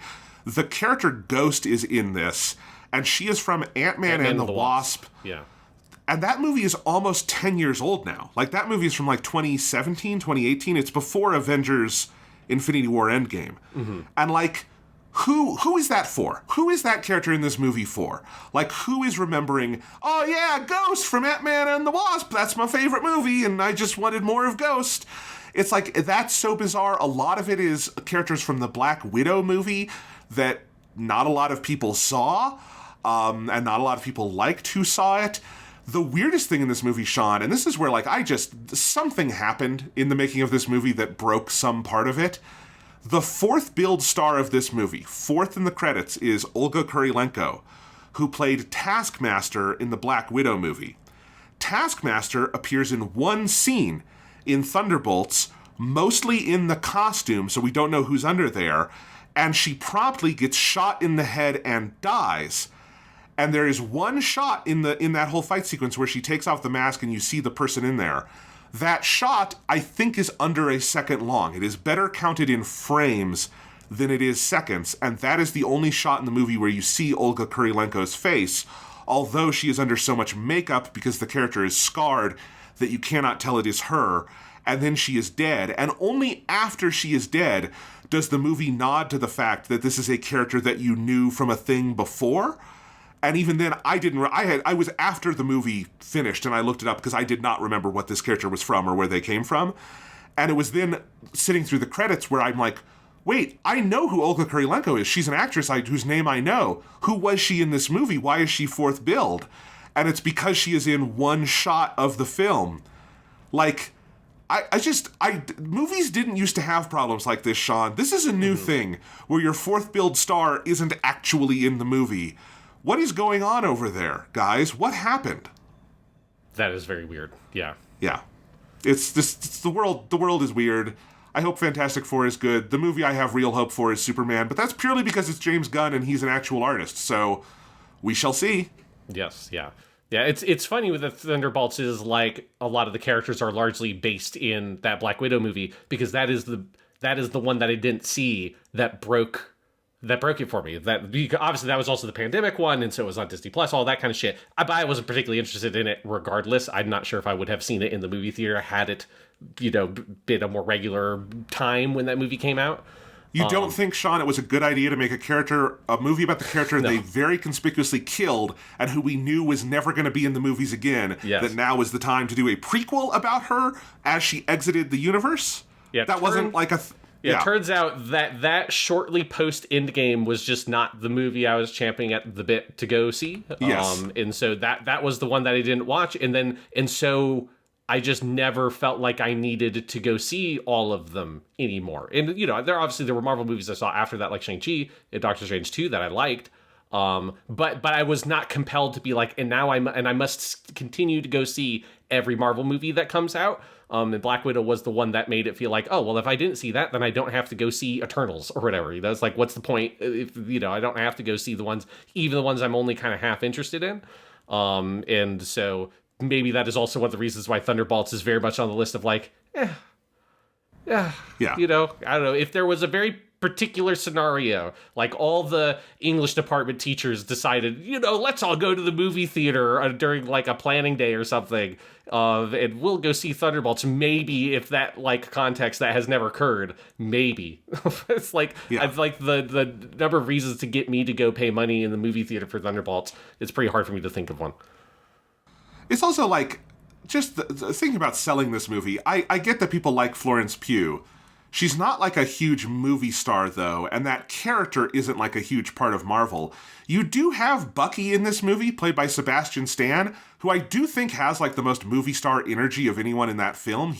Sebastian Stan is like, if he were alive in the 80s, he would have been a big movie star. He's that kind of actor. Mm-hmm. And Bucky is kind of barely in the movie. He's second billed, but he's not like a huge part of it. I do like Bucky's scenes. That at this point they've got it so Bucky is a congressman in the United States House of Representatives, and I do have to say, Bucky has excellent constituent services because he saves a bunch of people's lives in this movie, so good for Bucky. But like, why when you're making all this do you not make a Bucky movie? Like, it's all these questions just like come up of like, how are they making the choices of what gets a movie? Because it is objectively weird that like the side characters from Black Widow get a movie, but Bucky got half of a TV series. Yeah. I don't get it. I don't know. I'm still waiting for them to make the Hercules movie based on the post-credit tease for Thor: Love and Thunder. Like that's what'll get my butt back into the seat. Well, Sean, while you're waiting for that, I've got a hell of a bridge to sell you, and I'd like to talk financing. Like, unfortunately, I don't got a lot of liquid assets at the moment. I don't know if I'll be able, there's a lot going on right now. There's a lot of ins and outs. It's a whole thing. All right. Well, do you want to tell us about something you brought for Show and Tell? Yes, I have brought video games for Show and Tell because I have been, other than video games, it has been watching Romeo plus Juliet and it's been watching anime. All the things I love in the world. But I have been playing lots of video games. The first one I want to talk about is Monster Hunter Wilds, a game I finished a while ago, but I wanted now to bring it up because the last podcast I had a lot of other video games to talk about, and I hadn't yet finished Monster Hunter Wilds. So Monster Hunter Wilds, this game kicks all kinds of ass. It's just ridiculously fucking good. For people not in the know, this is effectively the sequel to Monster Hunter World from the PS4. Obviously, you had Monster Hunter Rise in the middle there, but there's effectively two Monster Hunter teams. There's the like handheld team and there's the console team. The handheld team, obviously, that line has gotten blurred because the handheld team made a Switch game, which is both a handheld and a home console, and that's what Rise was. But Monster Hunter Wilds, Rise did go to consoles after that. It came to PC and stuff, right? Yeah, and the handheld games have done that in the past, but that's kind of how the split has been. That there are two distinct Monster Hunter teams. This is the Monster Hunter World team, which is historically what you would consider the console Monster Hunter team. And Monster Hunter World was the first Monster Hunter game I played. And I loved it. I just thought that the game was amazing. And Wilds is a really, really kick-ass sequel to it. If you have played a Monster Hunter before, obviously like the sort of bread and butter of this game is very much Monster Hunter. You've got a range of different weapons that you can pick from that have very complex, like very involved move sets. The combat in these games is very intricate. It's kind of like a simple to learn, very difficult to master kind of concept where the basics of the combat aren't so hard, but there's like very, very high levels you can get to. And there's a large number of weapons and every weapon has a totally different move set. So you pick whatever weapon, strikes your fancy. I do the longsword, which is the same one I did in World, which is like the big two-handed sword that's got a bunch of big, like kind of slashing moves. It's very active and kind of counter based. And so I picked that again. They've added a bunch of different moves. I cannot speak to how any of the other weapons have changed because it's the only weapon I've used because I've played like 50 hours of Monster Hunter Wilds, probably even more of World, only using this one weapon. I still feel like I learned new ways to use the weapon even at this point. So that's like the level of depth you get. But the longsword, that weapon has gotten a lot of really cool changes and adjustments to the way that it works that makes it very active. They've expanded the suite of counter style moves you get and the kind of moves you can get when you charge it up all the way, because basically that sword has multiple levels of kind of power that you can get to, basic level 1, level 2, level 3.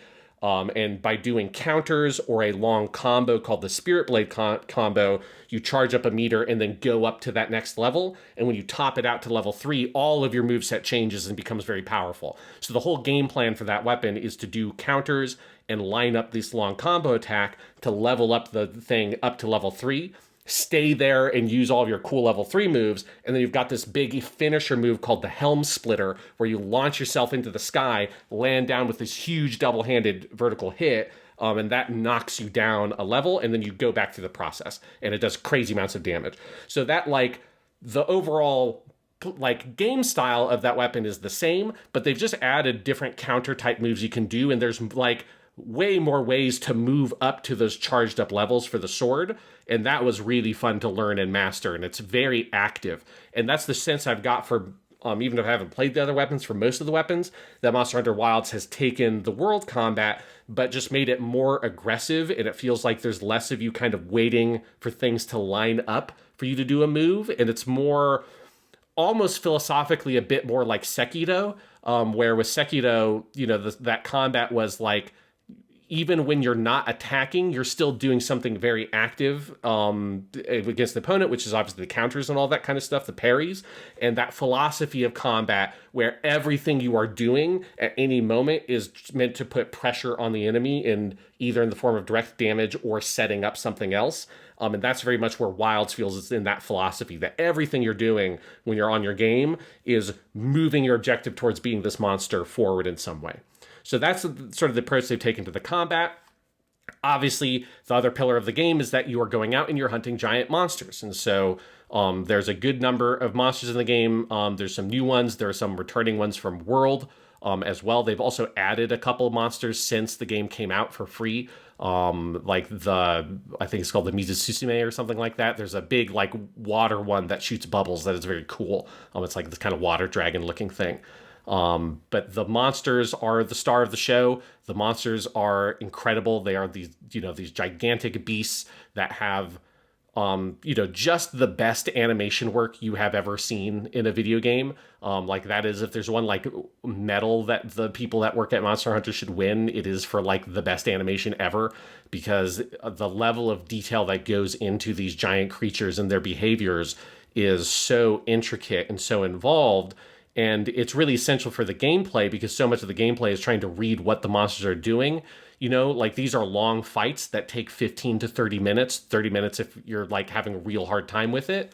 And you can go shorter than 15 if you're fighting an easier monster, but they average out probably about 15-minute fights for like a good, even challenge.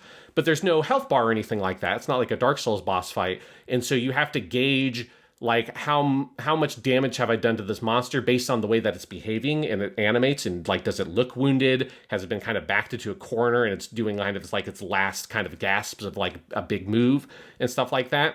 And the legibility of the monsters and the personality of the monsters comes across so vividly and powerfully, both as a gameplay feedback system, but also just as like an aesthetic thing that makes it very, you know, immersive. It makes you feel like you're in this world, that these creatures are real, that they have these full personalities and range of moves and things they can do and behaviors that respond feeling fairly realistically to what's going on. And that is so cool and so appealing and so different than like any other monster or enemy you fought in like basically any video game ever. Like it's just the thing that Monster Hunter does that's so unique. And it's just even better here in Wilds because that is where the technological jump has most benefited the game. This is a PS5 or like PS5 generation exclusive. It's PS5, PC, Xbox Series X/S. And so it's not a cross-gen game. And it has some sort of like shortcomings in the graphical department in everywhere that's not the giant monster fights. Like when you're back in the base camp and stuff like that, that stuff looks kind of rough. Like if you see video of Monster Hunter Wilds and that's the part you look at, you might think the game kind of looks bad. But then you have to go actually look at the hunts because that's where all of the energy has gone into, is like the monsters and all that shit and your player character and the armor. And when you're out in the world fighting the monsters, like it just looks so gorgeous. The monsters being interact with other monsters is much more interactive than it was before. This was a big feature in Monster Hunter World that the previous games did not do, which is that the big full-scale style monsters could encounter each other in the big open world, because traditionally Monster Hunter is segmented out into regions within the open world. World was the first one to make it fully seamless. Wilds is like that as well. So there's multiple giant monsters out there. They can cross paths. In World, when they crossed paths, all that would happen is there would be a single canned animation that was like a specific interaction for whatever monster combinations could occur. And they would be very fucking cool because you would have like a big wolf looking thing jump up on the back of the giant dragon looking thing and start clawing at its back and bring it to the ground. And they were really awesome canned animations, but that was the only level of interaction they had. In Wilds, it's much more sort of fully featured in that you can have monsters encounter each other. And sometimes using lures and stuff like that, you can be a part of your strategy to cause this to happen. And you do have some of those canned animations that are very elaborate, where the animation syncs up and there's a very bespoke event that occurs between the monsters. But they can also just regularly fight each other, which is cool, and allows you to do cool different strategies where they just use their regular movesets and clash. And so you can have your big crazy monster fights. And that is like a big technical jump that the old game couldn't do. And it still looks good. Like the collision and stuff looks good. It presents very well. And then the other big change that they have made, that the technical leap, and I assume this is an SSD thing that they have allowed that makes it work this way, is the gameplay is much more seamless. In Monster Hunter World, there was a hub world you were at, and from there you picked a mission, and then from that mission you loaded into one of the 5 different big regions there were in the game. And those regions were really huge maps. But you always, after ending a mission, had to go back to the hub world, pick a new mission, go load into the next one, and the load times were fairly long.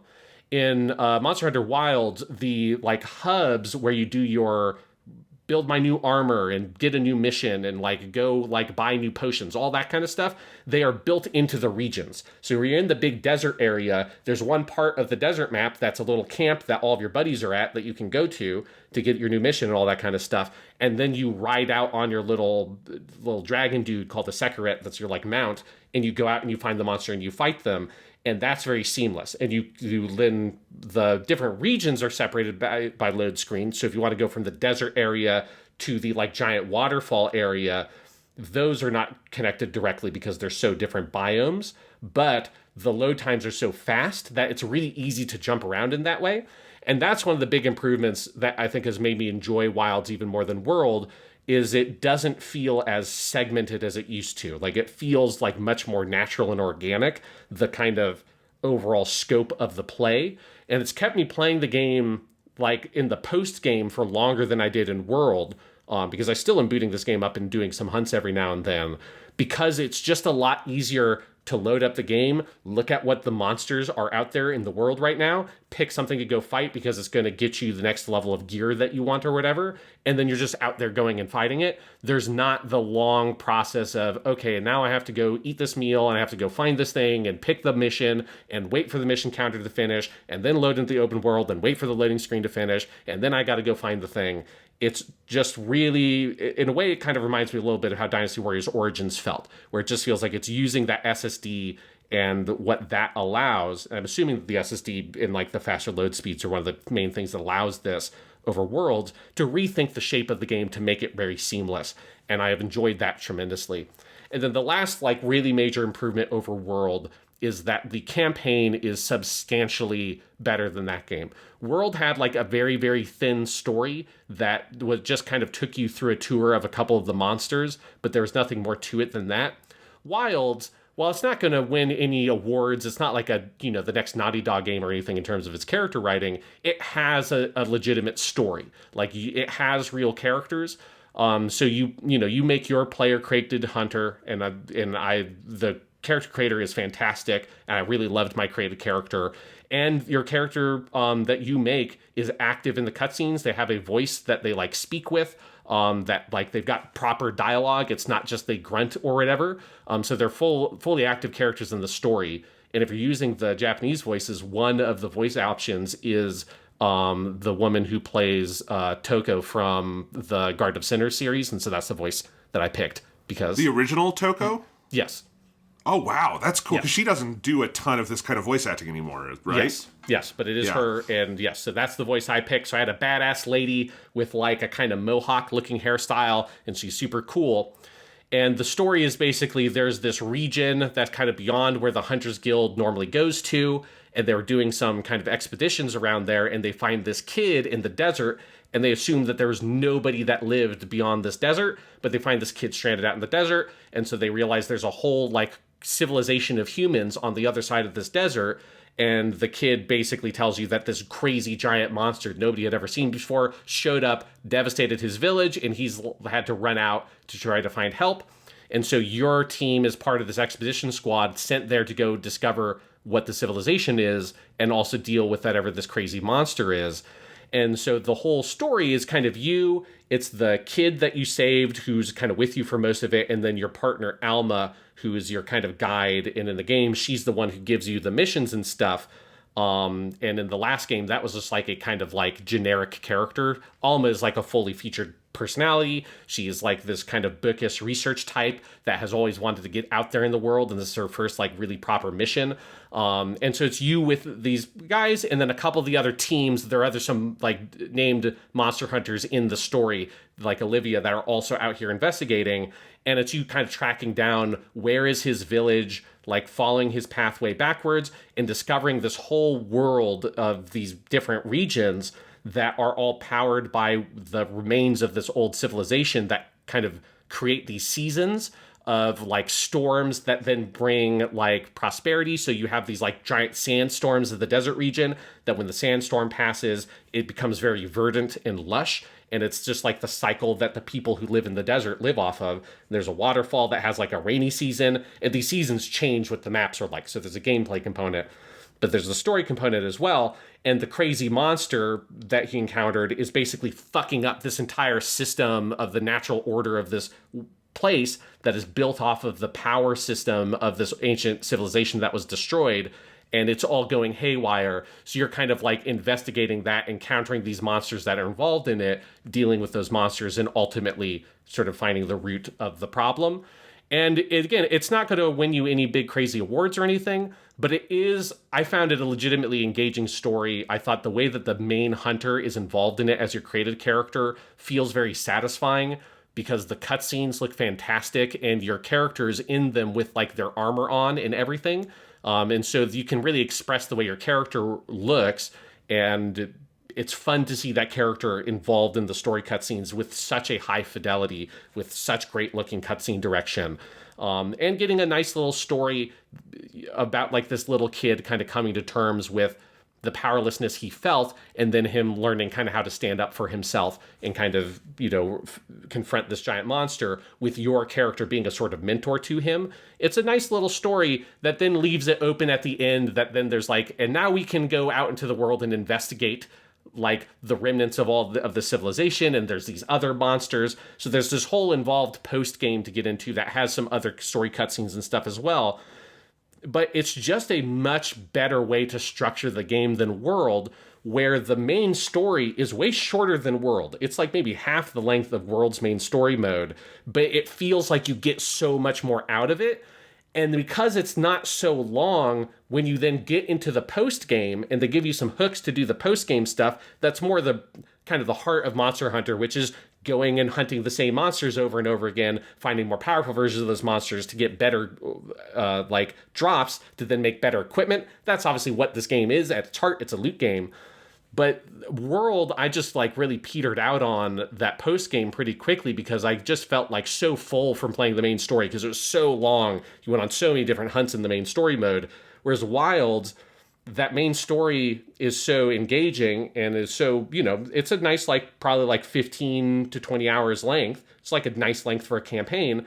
And then it leaves you like a lot of hooks that you're like, but I'm not done. I want to play the game more. Oh, here's all these extra missions that have more story involved with them as well, but also like ease you into the routine of finding the more powerful versions of monsters. Why are you getting this better gear? Like, what gear should you be making? It's so much better at onboarding you and tutorializing you in that realm.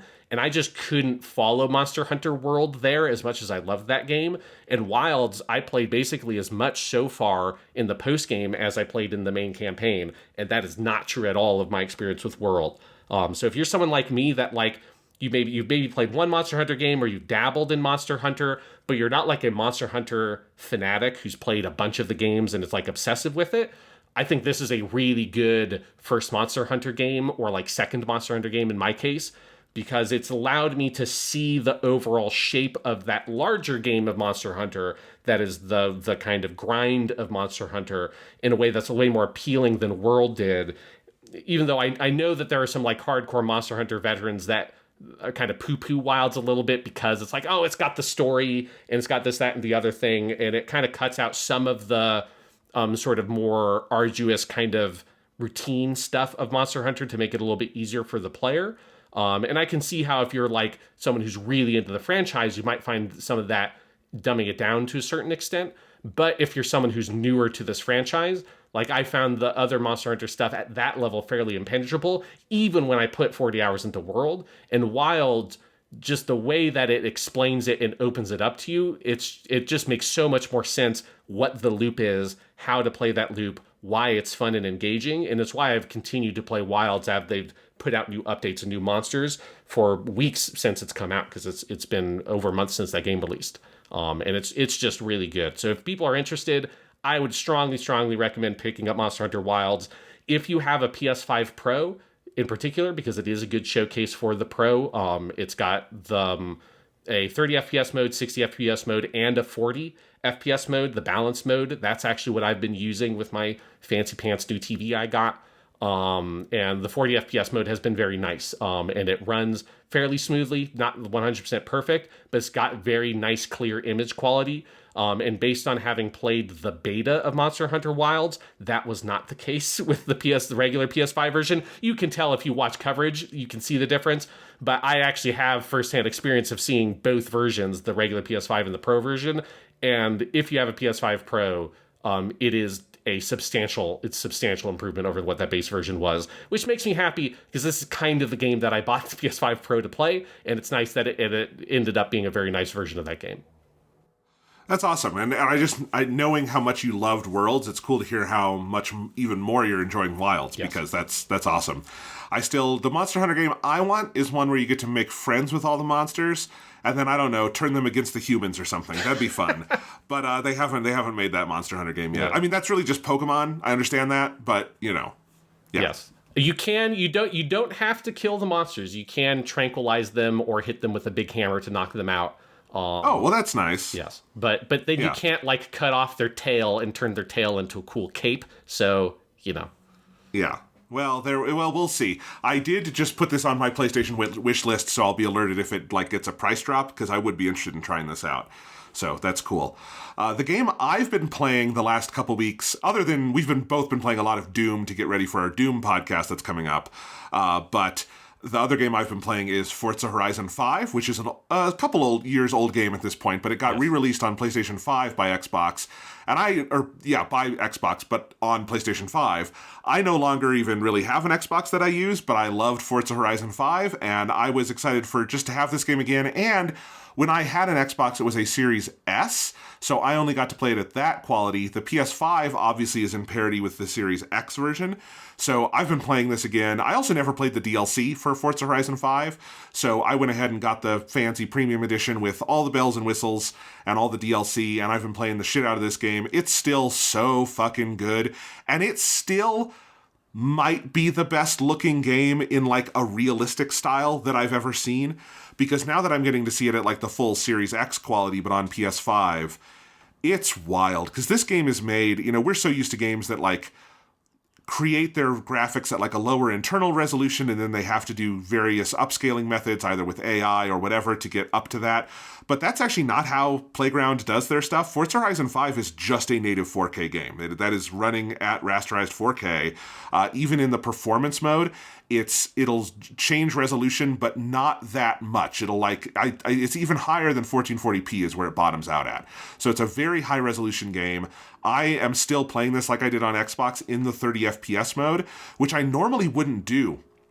But the quality mode, again, it is just full native 4K with a level of like detail in the game world that I just don't know a good analog for like just how dense the foliage is, how like crazily detailed all the textures are. I've just, especially on playing this on my OLED TV, I've never seen anything that looks quite like Forza Horizon 5. And Playground Games, they do such a good job with their motion blur implementation that I don't really feel the slowdown. Like, it still feels really good for me. And I think it still, like, refreshes all your controls and everything at 60, so you have the same, like, level of input control. And so that's how I play it. And I've switched over to 60 FPS a couple of times, but I keep going back to 30 because, like, again, that level of detail, you really do notice how they drop it on the performance mode. And it is so cool to see. And getting to see this on the PS5 on my OLED has been such a treat, because their recreation of Mexico in this game is so gorgeous. All the things I said about this game a couple years ago when it was on my top 10 for that year still apply. It's, one of the best racing games ever made. It makes me, like, honestly, I've never played a Fable game, but I might have to try it, because it's Playground Games is making the next one, and I think they are just so fucking good at what they do that I'm kind of excited to see whatever they do next. And yeah, enjoying the hell out of this. It is, Sean, I will say, the first PlayStation game I have played where I've kind of gone, yeah, I kind of wish I had a PS5 Pro, because the Pro mode for this does just combine quality and performance mode, so you get all the quality settings at 60 FPS, and that would be pretty surreal to see. Not enough for me to, like, cancel my Switch 2 pre-order and move that money over into buying a PS5 Pro. I don't need it that badly, but it is one where I saw, like, oh man, that actually would be really cool to see. Still obviously runs beautifully on this, so it's been very fun. And then it is also just surreal to play this game with a PlayStation controller with all the PlayStation, like, buttons on screen. And the craziest thing is, this game has the Warthog from Halo in it. On the Radio Eterna radio station, it has several songs from the Halo games, so you can be racing around in a Warthog with the Master Chief's theme playing in the background on a PlayStation now. Sean, it's not quite playing Halo on a PlayStation, but we are inching ever closer, and that is the closest so far we have gotten. Nice. Does it have any, like, DualSense controller stuff in there? Yes, it does, actually, yeah. Yeah, they do have the adaptive controllers, mainly for braking, not for acceleration, but, like, it feels really good. And then I do think the haptic stuff feels better on here than it did on the Xbox controller, because the Xbox controller still uses the standard rumble that's just a big weight spinning around, and this uses the haptic stuff that is more like a little speaker inside the controller. And the rumble in Forza, I don't think they even necessarily redid it, but the rumble in Forza always is about the texture that you're on, like what are the wheels hitting, and that kind of thing just feels really good through the DualSense's haptic rumble feedback, and so it does feel really, really good in the hand, better than it did on an Xbox controller. So, yeah, I mean, in all ways, the PlayStation version, for console at least, I think is the better version of the game for all of that. Particularly if you have a Pro, it's better than on any version of the Xbox. If you have a PC, you could presumably get it even higher, but that depends on what you have. So it's fully integrated. It's Playground Games did not do this port themselves. I believe Panic Button did the port. But it's essentially a perfect port. I watched the Digital Foundry analysis, and there's effectively no real difference between the versions. It's a very, very good port job, and yeah, you're not missing out on anything having it here on PlayStation. So there are still Xbox logos all over various cars that you get. They didn't go in and replace those. So it is very funny to be playing this on PlayStation, because it is like the Xbox, series of the last generation. So it's cool to have. Yeah, I mean, Forza is definitely, it's not quite, I think, as iconic in that sense as an Xbox thing as Halo and Gears of War, but it's like one notch down from that. Halo is at the very top, right below that is Gears of War, and then right below that is Forza as your iconic Xbox franchise. Because, I mean, Forza goes all the way back to the OG Xbox. I mean, I feel like Horizon is the thing that sort of really broadened the audience up to a, people who are not just into the more simulation-y games, which is more what Forza Motorsport is. Forza Motorsport's been around for fucking ever as an Xbox exclusive. Yeah. So it is pretty wild and cool that's come out on PlayStation. It's good to hear the adaptive trigger thing, because I was curious about that just because the DualSense features feel like they're so kind of made for a racing game, they're just the triggers and the haptic feedback are both things that it's very easy to see how racing games can take advantage to that, whereas other games it's not as sort of a clear straight line as to what to do with that. So it's nice to hear that they've done all that. And Jonathan, maybe you should just go ahead and get a PS5 Pro and think of it as an investment. I'm holding on to my Xbox Series S to see how fucking high is this price going. Can I eventually just sell this thing on the resell it for way more than I originally bought it for? Eventually, how expensive does it have to be for the usedness of my Xbox Series S? And to be fair, lightly used. I've played Xbox Master Chief Collection. I played the campaign of Halo Infinite and a little bit of the multiplayer. I played Alan Wake's American Nightmare. And I think I played one other Xbox. Oh, and then I also played oh god, what's the rhythm action game that they then shut down? The Hi-Fi Rush, but that you can now play on PlayStation anyway. So yeah. So those are the only things I played with my Series S. Very lightly used, not quite mint condition. How expensive does it have to be before I can just get that for more money than I bought it for originally? So I think I bought it for the full $300. Okay, you're making a compelling case. Let's see, Sean. If I were to get a PS5 Pro, I would need to also get the disc drive, because I just own, not for movies, I just own a lot of PlayStation games on discs. It would decimate my library if I weren't able to use discs. So how much is the disc drive? Is it $80? I think I want to say that's what the MSRP is. Okay, so anyway, let's say the disc drive is $80 and the console is $700. So that would be around $800 for when you add tax in and everything. So around $800 for that. I'm looking at it in my cart right now. So yeah, $779.98. Do you think within a year or two I could sell a base PS5, a launch edition like I have with the disc drive built in, for $800 or more? It's an excellent question. I don't know. Maybe. Yeah, the thing is, that's not a crazy. That would have been a nutso question a year ago, right? Because I could, it's held its value well. I could probably get $300 or $400 for it. It's not like it's depreciated horribly, but now, I bought the PS5 for $500 in 2020, 5 years ago now, and I could presumably sell it for maybe not $800, but at least more than $500 soon. I think you'd be able to, whenever the tariff price jump happens, you'll probably be able to sell that PS5 for more than you bought it for. Jesus. All right, well, maybe I should think about this. This is crazy. While you're thinking about that, let me talk about another video game that I found the PS5 Pro version to be extremely impressive on. So another Assassin's Creed game came out, which meant I had to buy it because it's one of the games that my dad plays all the time, and so it's one of the games I get for him. Is Assassin's Creed.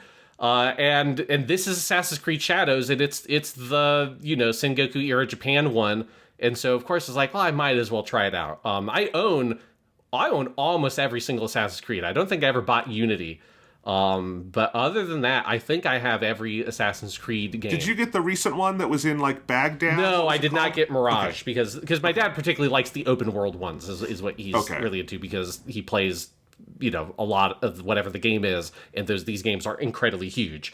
So you're right. The last one I played was Origins. I never quite finished Origins, though I liked it a lot. There's just other stuff that came out, and so I ended up falling off of it. I bought Odyssey for my dad, but I never played Odyssey. I bought Valhalla for my dad, but I never played Valhalla. But Assassin's Creed Shadows came out, and I was like, hey, it's got the Japanese stuff in it. I already bought it, and I finished playing Monster Hunter Wilds. I'm like, I'll just give it a shot. And it took me a little while to get into it because I think the opening is a little bit rough, but I have been having a tremendous amount of fun. I've probably put quite a bit, honestly, into it. Maybe about 30 hours into Assassin's Creed Shadows. Like, I've played a really good chunk, though there's a lot. It's a very big game, as one would suspect in this kind of Witcher 3, post-Witcher 3 Assassin's Creed style. And it very much is like those, even though I have not played Odyssey or Valhalla, it definitely is very similar to what I remember Origins being like. And so there's the interesting thing with me with Assassin's Creed Shadows, I do enjoy the game tremendously, but it cracks me up how so much has changed with Assassin's Creed, and yet somehow nothing has changed. Like, Assassin's Creed is this franchise I've always had this real love-hate relationship with, in that I love it. I particularly Assassin's Creed 2, I just adored that game so much, even though it had some notable issues. They then made Assassin's Creed 2 two more times with Brotherhood and Revelations. Revelations, we don't need to go through the whole thing again, but that game royally fucked me over in the most insane glitch I still have ever experienced of the game, where it wiped out my save by loading me again from the beginning. Assassin's Creed 3, a game that is rough, but I like way more than most people. I actually thought Assassin's Creed 3 was quite good once you got out of the opening. Assassin's Creed 4, a legendarily awesome game. Assassin's Creed 4 is still probably the best Assassin's Creed game. And then they did Unity, and I did not play Unity, as a lot of people did not play Unity because it did not seem very good. And then I played Syndicate. Syndicate was okay. So Assassin's Creed, it's just I've always had this a real affection for the franchise. It's also been a very dumb franchise and done very dumb things, going all the way back to the original game with the way they did the Animus shit. Assassin's Creed Brotherhood just fucking is the most historical, we're going to just shoot our story in the back of the head choice I've ever made, where at the end of Brotherhood they kill off one of the two main characters, and so they're only left with Desmond as the only main character left, and they have to build a whole story out of just having one character, which they just could not really reasonably do, and it just ruined that original story they're trying to tell. It's just a weird franchise with very weird ups and downs that I kind of walked away from mostly in this big RPG era, because the games are just too long for me to have kept up with, especially because that's also when I started teaching, so I just did not have the time to play games as I used to. But coming to Shadows, it is still a game of huge ups and downs. The ups are very high. The big thing that I think is the thing that if you want to play this game, honestly, this is the reason to play it, especially if you have a PS5 Pro. It is the best looking game I have played to date that is going for a realistic art style. Bar none, the depiction of the natural world in Assassin's Creed Shadows is the best that any video game has done this so far. This is easily the poster child for the advantages of ray tracing in terms of global illumination, RTGI. This is the thing that kind of shows why that technology is a game changer, especially for this kind of game that's a big open world game that has a real day to night cycle, right? So you can't just bake the lighting. It's not fixed times of day. It's not like Spider-Man that got around that lighting problem by just saying, instead of it being a rolling time of day, it's sunset, or it's the afternoon, or it's night, and it's just fixed. Or obviously you have something like a Naughty Dog game, which is just, we have baked the whole lighting, we have designed this level to be set at this time of day, and we've designed all the lighting this way, and it can look gorgeous. And obviously a game like Last of Us Part 2 has as good lighting as any video game could have. But that has never been feasible for an open world game. to have that level of fidelity with the lighting until you have something like ray trace global illumination. And Assassin's Creed Shadows, this is only a PS5 generation game, so PS5, Xbox Series X/S, and PC. There are rumors, the indications that it might get a Switch 2 version. There was some leak of a rating board from somewhere, and I'll be very curious to see what that has in terms of the way the ray tracing works, because we've not yet seen a game that does that on the Switch. But the Switch 2 has hardware that is capable of doing ray tracing stuff. It's NVIDIA. But that ray trace global illumination, it just does so much to make this game so beautiful. And that, in combination with just the very dense foliage, it gives it this uncanny, but in a really powerful way. Not uncanny and it feels off or weird. Uncanny in this way of it is like I'm there sometimes. And just if you've ever been in the woods in real life, the density of the foliage and the grass and the trees and all of that, and the kind of, in some contexts, can be very claustrophobic feeling of being out in the woods. Assassin's Creed Shadows is the first game I've ever played that has captured that feeling with nature. The whole design of the world has to be fundamentally different in this than it is in other open world games because of the degree to which they can render foliage, bushes and all that kind of stuff. It's not as open a landscape as you are used to in video games, and it's much more like you are finding game trails or following up rivers when you're going off the beaten path, or you're following the roads and riding your horse through the world to get around, because the natural landscape is designed with such a fidelity to real life and the way that the woods are in real life, where you can't just go traipsing off into the woods wherever you want and be able to progress in a reasonable fashion, because there's just too much shit there, right? You need a machete or something to cut your way through. And that's what it's like playing Assassin's Creed Shadows. You can go through it, but it's oppressive and weird because your camera's getting full of trees and full of bushes and stuff like that. So the natural world in the game has this density to it, but it also has the fidelity of lighting where every time I play this game, my breath is just taken away by the vistas and what I see. And often in places that are not where it feels like the designers sat down or and we're going to make the most beautiful area in our video game, right? That's what Ghost of Tsushima felt like, where it's they sat down and said let's design this part with this idea of the art design to make it the perfect forest in the fall, or the perfect mountain vista over the snowy plains in the last area goes to Tsushima. And that game is gorgeous in how it executes that art style, and I'm very excited for Ghost of Yotei for continuing that style, because I think that has its own incredible appeal. But Assassin's Creed Shadows is very different, where it feels like it's almost the beauty is a product of the natural systems by which the game is designed. Not to say that the artists have not done huge work. Obviously, it is the artists are designing all of this stuff as well. But it's just I'll be walking through a river to try to get to a place on my map that I know there's some area of interest that I want to get to, and I've kind of cut through a shortcut way that doesn't necessarily feel like a way you're supposed to go, and I'm kind of in a little bit of no man's land in the middle of the woods. If I can't really go much right or left because the foliage is too dense, so I'm sticking to the forest, just walking my dude along this riverbed, and just look up and see the sun poke through the leaves, and the way the subsurface scattering works on the leaves, where the light enters it a little bit and illuminates the leaf up from the inside and gives it that very bright, vivid green color. And then you see the shafts of light poking through the gaps between the leaves. It is just so gorgeous, and it feels like me sitting out in the yard on an afternoon and just looking up, or in the pool and seeing we have a tree that overhangs where the pool is here, and I often will just lay on my back and look up and look at that, because it's just a very beautiful thing of nature and how light interacts with things, and the game just simulates that to such a fantastic level that you get those kinds of views constantly. And again, it's just in the sort of natural interactions of how all the different pieces of how the game's technology works and how they have put the world together that creates those moments all the time.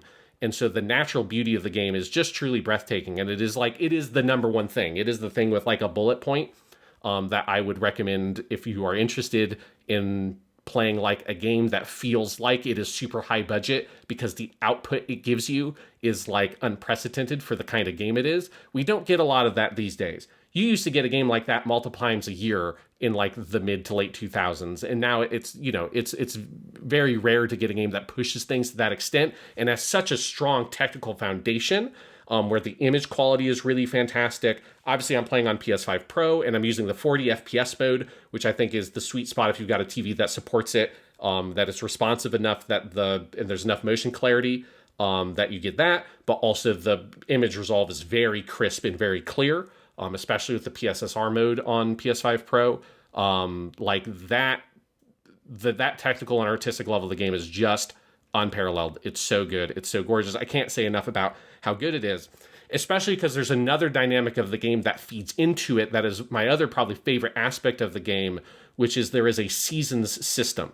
So the overall structure of Assassin's Creed Shadows is you have two protagonists, Naue and Yasuke. Naue is a fictional character created for the game. She's a Iga ninja, or Egan ninja. I'll get to some of the localization stuff in a second. There's some weird choices they make. But she's a ninja from the actual historical village of Iga, which was eradicated by Nobunaga in the early Sengoku period, or I guess like more like mid to late Sengoku period.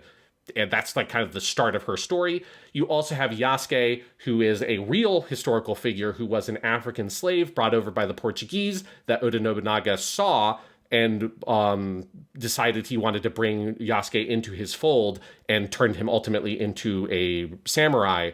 And then eventually he kind of drops off the historical record after Oda Nobunaga dies. But we've got, he was clearly like a real person. There's some dumb racist bullshit online that Yasuke stuff. Just ignore those people. They're fucking racist pieces of shit. He was a real person, and it is cool that they decided to feature him in the game. He's been featured in other games, like if you played the Neo games, he's in those as well.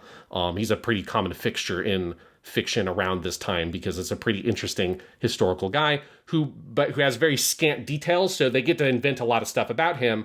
And they kind of get a color in the lines of the sort of basics of what we know about him, which is very little. And so most of the early game you play as Naue. Eventually you get the two protagonists together, and that's where the season system comes into play, which is my favorite part about the game. Is I think they thought through the structure of the game really fantastically, where you're obviously only playing one character at a time. As you're playing, you're completing your events, you're doing missions, you're exploring the world, doing side missions, whatever. As you do activities in the world, it ticks up this meter you can see in your pause menu. That's the season or time meter. And the game time of the world, like the maxi time of the world, is broken up into 4 seasons that are each split into 2 segments. So you basically get 2 segments of spring, 2 segments of summer, 2 segments of fall, 2 segments of winter. And when you do a couple of actions that would cause this to happen, when the meter is filled up, it will go over to the next season. So like it's when you fast travel. So if you fast travel and you've done enough activities to fill up that meter, when you come out of the fast travel, it'll basically show you a little cutscene that shows fall moving over to winter. And now the whole game world is in winter. So it's like the whole vistas, like the natural landscape, all of it has turned into the winter mode. There are certain things that go with that, like certain lakes will be frozen over. There are icicles on the rooftops that change the dynamic of stealth in certain ways, things like that. One of the other things that can cause seasons to change over is if you switch which playable character you are. And there's also a hideout that is like your home base that you relatively frequently, maybe like once an hour, probably want to fast travel to do some maintenance, upgrade your gear, talk to characters that are part of your Assassin's Guild. The thing I like about the season system is 2 things. One, it makes the open world very vibrant and dynamic, because you are constantly getting a different aesthetic that you're exploring through. And every area obviously looks very different in each of the seasons, especially fall and winter, which are super different looking. And that keeps the sense of like, there's a freshness to it, especially when you go back and revisit an area where I was here in winter before. And then now I'm in Kyoto in the spring, and man, it looks so different. And there's something that's really awesome about that. The other thing about the season system that it does is that it creates a maxi structure for the game for you to follow as a player that I really appreciate. As someone who does not like fast traveling all that much in open worlds because I feel like it breaks the flow and the kind of logic of my play. I like going on long horse rides and kind of picking out what my route is going to be and what I want to hit along the way as I'm kind of piecing together the journey of my character. This is the shit I loved about Red Dead Redemption 2. That was a game so well designed around I'm picking out my route, what I want to do, and then I'm coming back eventually to this camp, and you have these like big loops. Or this is how a Bethesda game works. It's why you have encumbrance. Is I go out, I loot enough to get my encumbrance full, but then eventually I must come home. And so I'm planning out my pathway through the world, and it creates this very kind of flowing, organic experience as a player that to me is one part of the thing that makes exploring very rewarding and very fun as a player. It's a very slow burn, satisfying experience. But when you have the Yasuke Naoe dynamic, that kind of would break those things up. And then the hideout, the way the game world is built, it's not like Red Dead Redemption 2, where the hideout's always in one spot. So there's really no reasonable way to get back there other than to fast travel if you're in most areas of the game. But that season structure makes it so it feels like, oh, once I filled up the season meter, now would be a good time to switch over and play as Yasuke and maybe fast travel to this section of the map and do some Yasuke stuff for a while. Or now's the time for me to go back to my hideout, do my maintenance at my hideout, and then I'll come fast travel back to this area.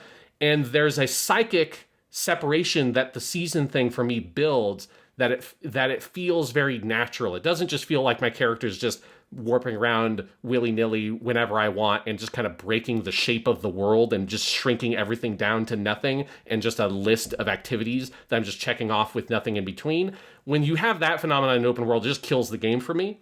And I think that the season structure, if you're a player like me and you like playing it methodically and you like kind of role-playing it a little bit in how you're exploring the world, it's a really, really smartly designed system that I think just gives you a shape for you to fill in as a player, and creates incentives for you to change characters or go do this or that at specific times. And it helps break things up in a way that feels very natural. And I think it's a super clever mechanic that I've never seen in any other open world game. And it solves some problems for me that these kinds of open world games can have in when they are too shapeless, that it feels like the only way for you to navigate is just to do fast travel, and then the world just breaks in my mind and I just can't kind of get invested in it anymore. But then obviously the other thing the seasons do is, if the most impressive thing about the game is how gorgeous it renders the natural world, well, when you then throw the seasons on top of that, it just doubles everything, because now it makes you, it creates this really beautiful sense of like the flow of time and the kind of fleeting nature of moments in time, where you're going through a mountain pass to Iga in the winter. This is like the thing I did the other day in the game, where I was riding on this like mountain road to Iga. It was in the dead of winter, and I'm looking at like the frozen river below and the brisk air and all that. Like the vibes of winter are so potent. Something that I need as someone who now lives in Texas but grew up in Colorado. Getting some really solid winter vibes is really, it's good for my soul. But also I was like, but I wonder what this looks like when it's spring. Like, I wonder what this mountain ride would be like if the sakura trees were blooming and stuff like that. And there is, it's one of the things that it captures about the beauty of the natural world is that cyclical nature, but also the fleeting nature of it, that everything changes and everything is temporary. And it's like moments of time feel very defined and grounded, partially because of that seasonal aspect. And it's like a thought I've had multiple times where I'm like, I'm never going to be back in this spot in this game because it's this huge fucking game. This is not an important area. So I will never see what this view looks like in the fall, or I will never see what this view looks like in the winter in this game. And that makes it feel more valuable. And so that's a thing in this game that's just so cool. And it makes me think about things that I do not think about when I play other video games. And I've played a lot of video games like this before. And that's a phenomenal achievement. So that's all the stuff for me that Assassin's Creed Shadows. This is why I put like 30 hours on this game. It's why I'm going to continue to play more, because that stuff is so good. Now, there isn't only good stuff in this game. There is stuff that really frustrates me. The storytelling is a real mixed bag. Like, I like their depictions of Naoe and Yasuke, the two lead characters. I think they have some fun with them. But the game cannot pick a tone in the main story stuff to save its life. Like, there are moments where it wants to have this almost grindhousey, like Kill Bill / Lady Snowblood kind of vibe to it. where it will bring in with like modern musical instruments in like a lyrical song in the soundtrack, or it will go with like a big like visual flourish, like a splash of bright red blood across the camera or whatever, or like go in black and white for a stark moment. And it will have pieces like that are evoking that kind of 70s era Japanese cinema. That then is the thing that then is referenced by Quentin Tarantino in movies like Kill Bill. And like that stuff is so at odds with the very kind of nerdy, staid quality of so much of the game that is like the historical tourism of 1600s Japan, or like really late 1500s is what you're in for most of the game. Which I enjoy that. I enjoy the nerdy, like, let's like animate people, doing a tea ceremony or whatever, and all that kind of stuff. The same way that modern era Assassin's Creed games have been doing, where they put their museum modes and all that kind of stuff. Like, that's fucking awesome. And I love that shit. It's the reason why I want to play Odyssey and Valhalla is for the historical tourism of it more than it is for the game part of it in some ways. But like that just does not mix with the kind of grindhousey thing they try to do. And so that stuff just falls flat on its face. And it's so rare that it pops up in the story that occasionally when I come around to doing a main story mission and it decides to bring that tone in again, I just laugh at it because it's so silly and it so comes out of nowhere. Because I've just been riding my horse for 15 hours through the woods, marveling at like the snow and the beauty of nature and all these things. And then now you have like an electric guitar song and all this shit. It's like, no, it just does not fit. And in those places, you just feel the largesse of the team that has made this game. That it cannot commit to a singular vision. It makes Ghost of Tsushima, that aspect of Ghost of Tsushima, so impressive in retrospect because of how strong that game's vision is and how much everything in that game is committed to executing that central creative vision. Assassin's Creed Shadows just doesn't have that. It's so sprawling in what it is trying to do that when it is trying to try out extra little flavors, it can't commit to those flavors, and so it just becomes almost comical as a result. And that extends to a lot of areas of the game. Like, I think the combat is pretty unremarkable. Like, it's not bad, but it's fine. But it does not express a kind of like vision of a kind of fantasy or whatever that you're fulfilling in the way that Tsushima, I think, does a good job of designing its combat to create the sensation of a Chanbara samurai action movie, and the pacing of that action is expressed in the game mechanics so well. Rise of the Ronin is another recent open world samurai game that also, in a slightly different way, gets that like the parries and like the stances and the like reading the opponent, all that kind of stuff. This is very generic modern Assassin's Creed combat that happens to have a slight coat of paint, samurai paint on it. And so that stuff, it doesn't do especially well. And then there's just some like weird pacing stuff in the game. Like, I would be fascinated to learn what the game's story structure originally was going to be, because there's this really weird thing where you can feel that this game had the same opening as Assassin's Creed 3 that was like a legendarily bad 6-hour long opening that took forever for that game to start, that got that game horribly panned by the critics, even when the rest of that game is a lot better than most of the other Assassin's Creed games of that time, particularly the storytelling. It's just the opening was so long. And Assassin's Creed Shadows has this weird thing where it has a long opening. It starts with a scene where you play as Yasuke meeting Oda Nobunaga. Then you've got a long tutorial where you play as Naoe when the Iga village is attacked.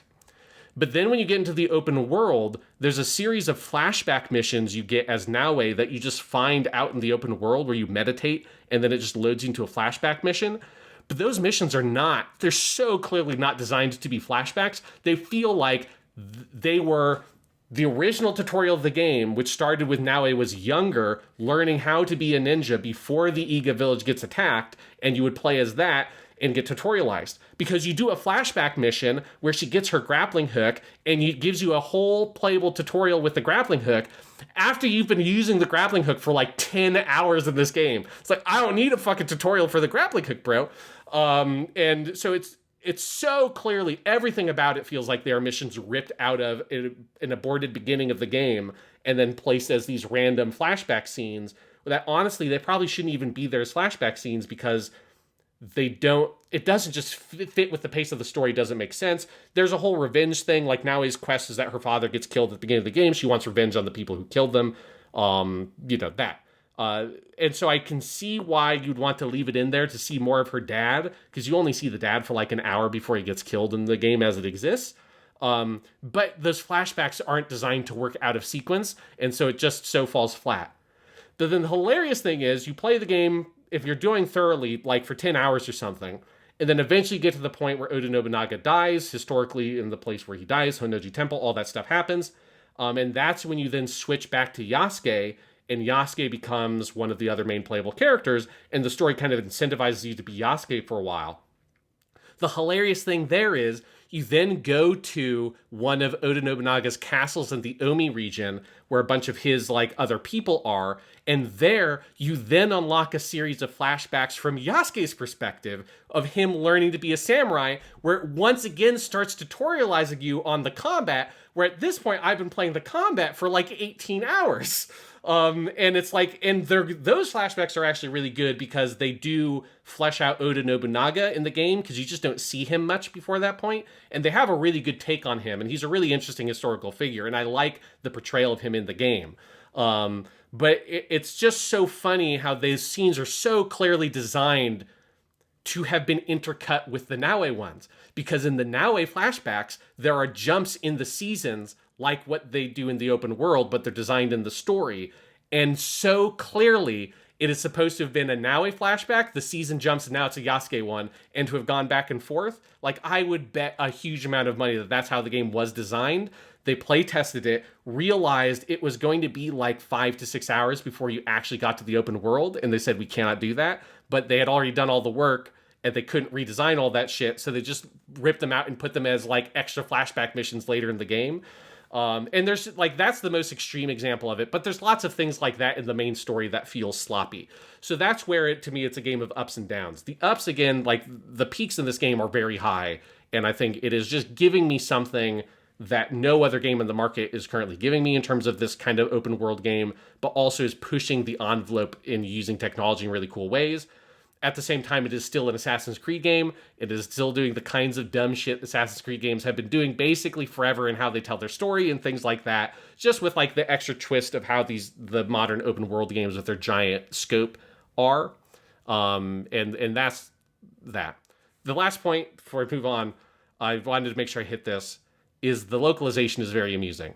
So the game has a cool option that it has a like immersion mode, I think is what it's called, something like that, where it basically has characters in the game speak the language they would be speaking. So the Japanese characters are speaking Japanese, but when you meet a Portuguese person and they're talking to another Portuguese guy, it's using the Portuguese dub of the game, which that's very cool. Like the whole opening of the game is Diogo, who is Yasuke before he's named Yasuke, as the African slave, talking in Portuguese to one of the Portuguese missionaries. And then eventually the Oda Nobunaga stuff happens and Yasuke starts speaking Japanese because he had learned the language. And so that mode is very cool.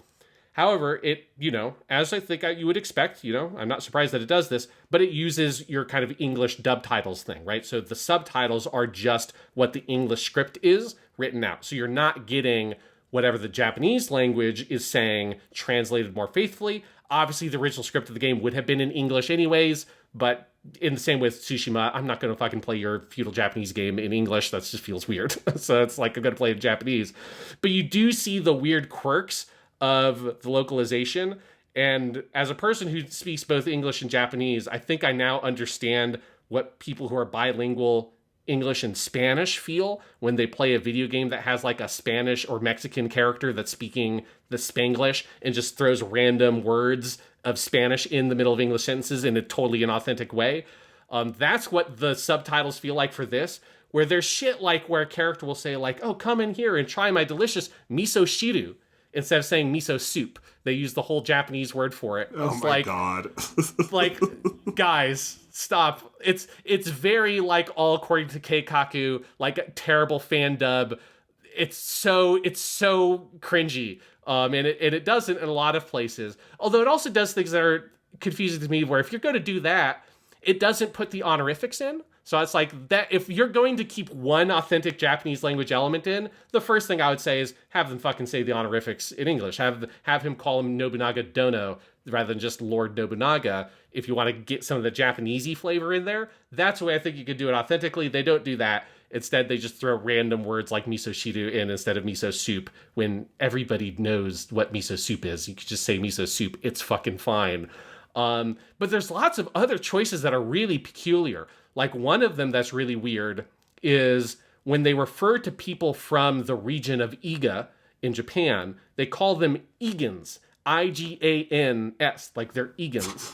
And I have never, ever in my life seen people from regions of Japan referred to in that way. They're not Tokyoans, you know? They're like Right. maybe Okinawan is a thing that you might get, but you're not going to call someone from the region of Koga a Kogan, you know? Like that's just so odd. And every time it pops up, I just am like, why don't you just say Iga? Like that's like I'm from Iga, you know? Like it's just like the Egan thing. It's very weird. And it's also funny that you can see where, and this is the thing that Tsushima had in some places as well, where the Japanese localization team felt that some of the proper nouns they use that are Japanese are not good in actual Japanese. So like the sinister group of bad guys in the game who are all wearing masks that you have to go assassinate, and they're the people responsible for killing Naoe's father, also people ultimately responsible for Nobunaga's assassination in this game. They're called the Shin Bakufu in the English subtitles, which that would literally mean like the new shogunate. Bakufu would be a term to refer to the shogunate. Shin would be new, but that doesn't feel right. Like even for me, like I'm not an expert in this stuff. I'm obviously not actually Japanese or anything, but like it jumps out to me as a weird term to use before the Tokugawa shogunate. To say Shin Bakufu. If you did that in like the 1800s when the Tokugawa shogunate's about to fall, and you call a group called the Shin Bakufu, maybe. But it just is a little odd. And so in the Japanese dub, they call them the Hyakishu, which would literally translate to the group of 100 demons. And that's way cooler. And there's a lot of stuff like that. There's like the your group of assassins, which are not literally Assassin's Guild, because they have gotten so far away from the Assassin's Templar story at this point, it hasn't even really come up other than in like one little intimation of a scene, and you have the hidden blade. But your group is called the Kakushiba Ikki in the English translation, which an Ikki is like a subdivision of the Japanese government at that time. That's like a province would be an Ikki that has its own government, like the Iga were an Ikki. And then Kakushiba is like saying like the hidden blade, but it's a weird way to have put that together. And so in Japanese, they call them the Katoshu, the group of the hidden blade, but using what feels like a better reading for the kanji for hidden blade instead of Kakushiba, like Kakshiyaiba, it's Kato, which is just the two Chinese readings of this kanji. And so this is like not a thing that's going to be important to anybody that's just playing the English or whatever.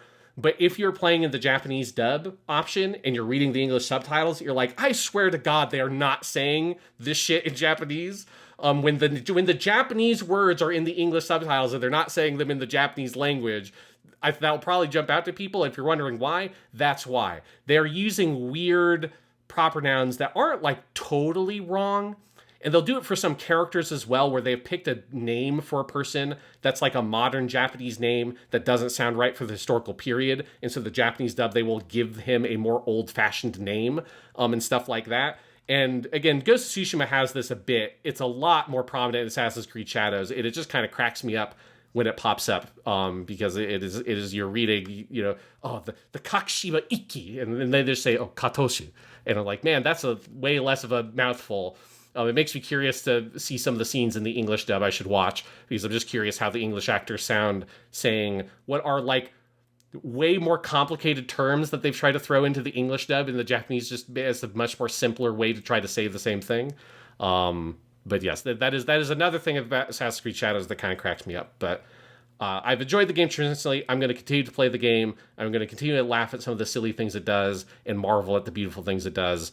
And I am enjoying it tremendously. And it is another reason why the PS5 Pro has been a nice, satisfying thing for me to get, because it is a very, very good PS5 Pro version. If you watch the Digital Foundry breakdown, they just show like those upgrades are very potent. And when the appeal of the game is so, the graphics are a huge part of it, honestly. It has made me happy I got that very, very expensive thing.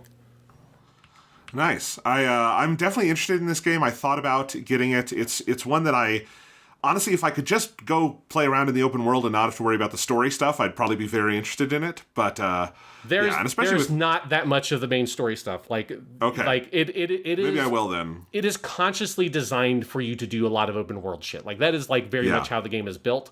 It's honestly very light on the main story, and I've seen people complain about that. But for me, that's a feature, not a bug. Obviously, it would be ideal if the main story stuff was also really good and it made you want to see more of the main story stuff. But it feels like they kind of intentionally disincentivize it in the overall design of the game, and the emphasis is on the journey, not the destination kind of thing. It's not about the main story missions. It's about exploring the open world and marveling at what they have built. Yeah, that's very cool. And it sounds like there were a lot of ways this, Assassin's Creed finally doing Japan could have gone wrong.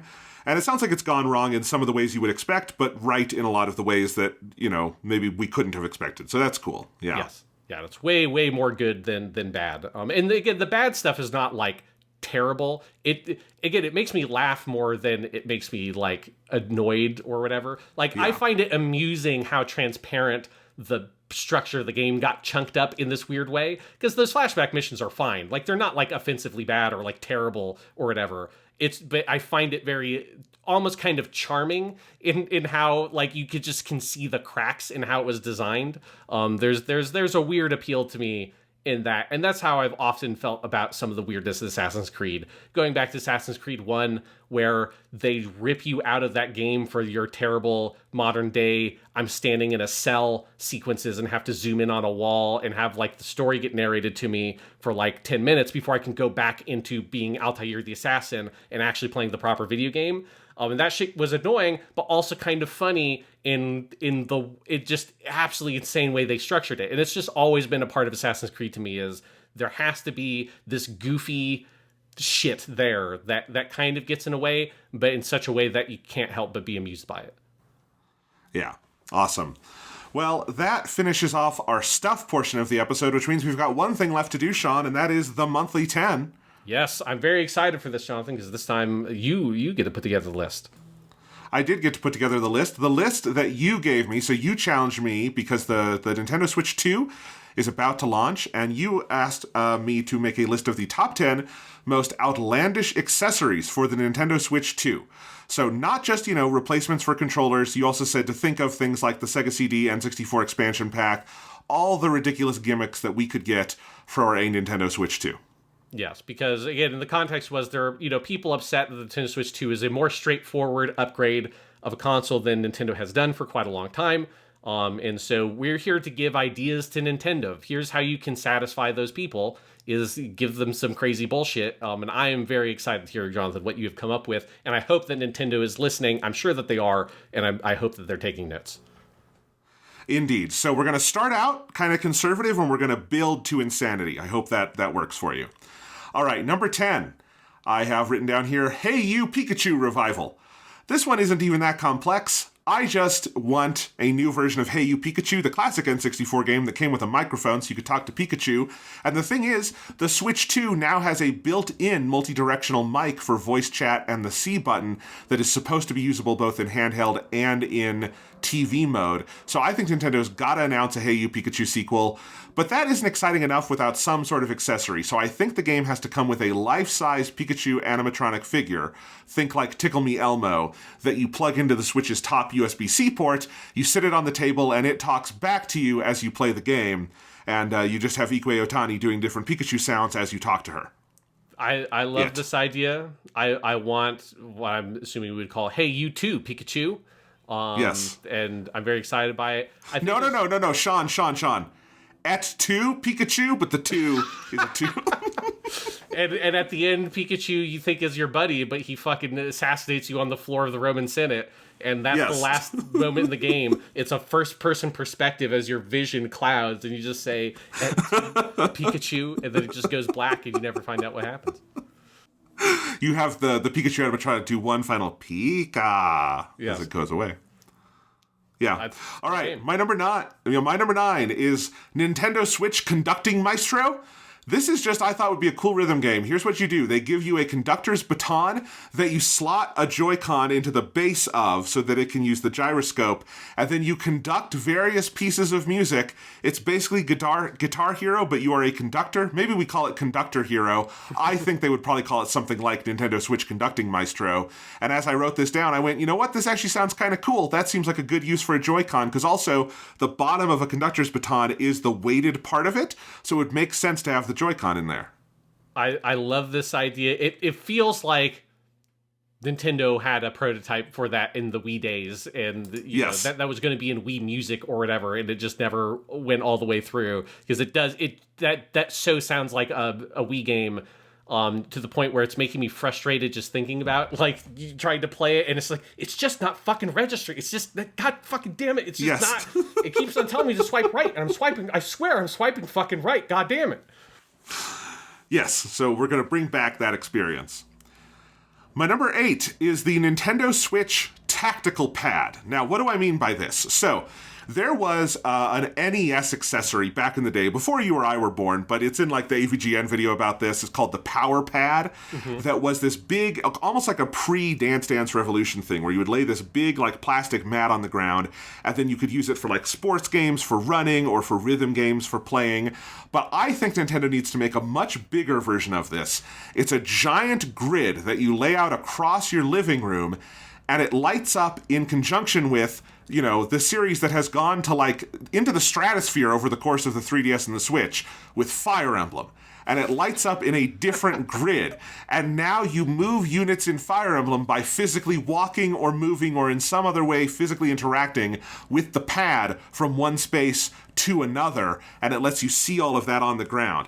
This could either be a very cheap, shitty, like plastic solution, or the most expensive video game accessory ever made that costs more than the system itself, like a PlayStation VR kind of thing. Yeah. But either way, just the big Nintendo Switch tactical pad for Fire Emblem, I think it'd be pretty cool. I like that, because it does capture the old school NES accessory vibe of selling you this big, impractical thing that eventually you're like, why don't I just use a regular Nintendo controller to do this? It's like, it definitely gets that energy across. Yes, absolutely. Number 7, Nintendo Switch Nunchuck Training. The nunchuck on the Wii, of course, is a well-remembered part of that. It's the thing that you plugged in to be able to use a control stick, basically. It also had like a C button. And it was a cute little use of the word, but it wasn't really a nunchuck. It was not hardcore enough. What I want is basically a real pair of nunchucks that you slot a Joy-Con into each one, because there's two nunchucks with like a thing in the middle. You put your Joy-Con in either one so it can register what you're doing, and then you have guided nunchuck training with Mario, Link, Donkey Kong, all your friends on the screen. I think it would be very fun. It would also ultimately result in many broken televisions, possibly broken bones, and there would be a massive recall program a la the debacle with Mario Party back in the day and the C-Stick that everyone burned their hands on. But I think it would be really fun and entertaining while it lasted. I love this idea, because it just fits so well, because you've got the two Joy-Cons, and so all you need is a chain connecting the middle, and you've got your nunchucks right there. It's ready to go. I think this is great, and it's the fucking fitness stuff on the Switch has been so popular. This is just an extension of that. It's with one great ways for fitness is learning martial arts, and here you go. Here's your nunchucks. Just try not to break your TV and/or your head. Indeed. All right, going in kind of the opposite direction, calmer direction, I think it would be cool if Nintendo invented an alarm clock. I think they could call it the Alarmo. It would go along with your Nintendo Switch. It would include sort of wake-up scenes from the different games that are on the Switch 2 that would give you immersive sounds and music from those games like Zelda or Metroid, and it would track maybe your sleep and your motion using a camera, see how much you sort of move around in your sleep, and it would have all these different alarm modes. I think they could charge $99 for it, and it would go great with your Switch 2. Do you think, can it collate all of my sleeping data and secretly send it to Nintendo to do whatever they want with? Yes. Great. It would be horrifying if this was an actual product that really existed, wouldn't it? It would be absolutely horrifying. And it did. Sean, I had come up with 9. I had come up with 9 accessories. I needed a 10th. And then I realized I couldn't actually describe something stupider than the Nintendo Alarmo that you can go buy right now. And I think it just deserved a place on this list. I will accept. I'll accept that. It's proof that Nintendo still got it. Nintendo can still do this dumb shit if they want to. They just need to do it with the Switch 2 also. Is what this list is telling me. So for number 5, Sean, have you ever seen those like portable? They're third party made. They're usually probably from China. Like handhelds where you're able to play your NES and Super NES games, and you just slot a full. They have to be huge because you have to slot a full ass cartridge in and then play it on a little screen.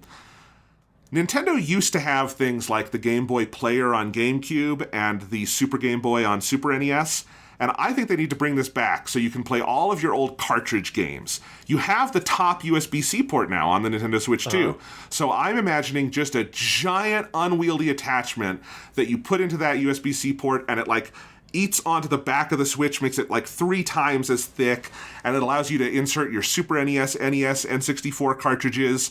No direct Game Boy support, but you can daisy chain a Super Game Boy, because that would be funny. And I think this would be Nintendo basically going after the FPGA market, things like the Analog Pocket. And I was trying to think, what would you call it? Because you had the Game Boy Player, all of that. I think you would call this the Nintendo Playboy. I think they can do a marketing deal with the actual Playboy, get the bunny logo on there. There's like a lot of great co-marketing potential here. You can have your Playmate of the Month. I assume the Playboy still exists. Like model with a giant fucking Switch covering her boobs. I just think it's. But obviously, if you buy the magazine, you get the pictures where they're not covering the boobs. I think there's just a lot of potential here for Nintendo just to break into a very different market of horny old dudes who both want to look at boobs and want to play their old NES games. There's lots of guys like that out there. So there's just a lot of money to be made on this idea. Playboy does still exist. I just looked. They do have a website. They still have the magazine. They just named their Playmate of the Year for 2025. So that's Miss Jillian Nation. Give her a Switch 2. Let's go. There we go. Let's do it. I think that would work. You could also pack in some of those old porn games that came out on like the NES. Or were those Atari? I guess those were Atari, I'm thinking. No, there were some NES ones as well. That did not quite get that Nintendo seal of approval.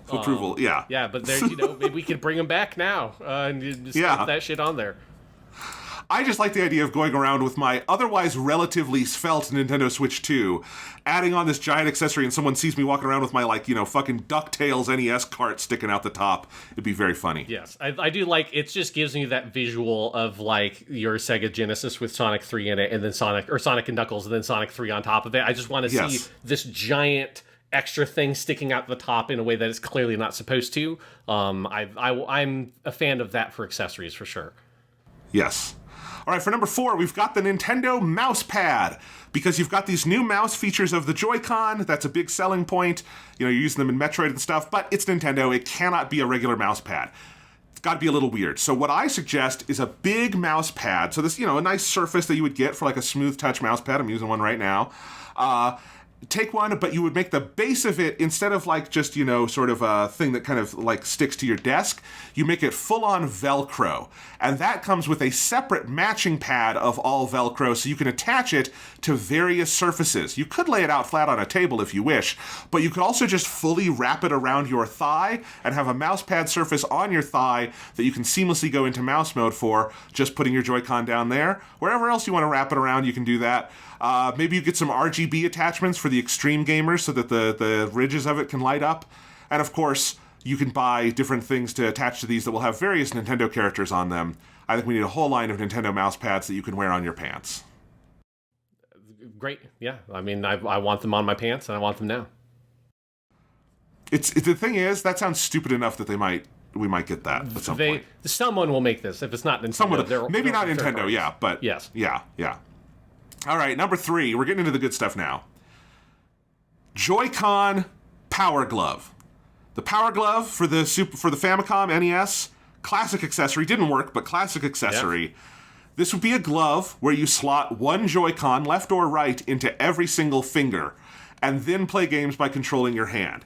The glove is really just a cheap piece. It's just a piece of fabric. Yes. And then you have to put in, like the fucking Infinity Stones on Thanos' gauntlet, you put a Joy-Con into each one. And for select games, you can even use 2 gloves with 10 Joy-Con on them, right? Yes. You can use your existing Joy-Con if you've got a bunch, because of course Switch 1 Joy-Cons will still work on the Switch 2. So if you've got a bunch of those laying around, you're good.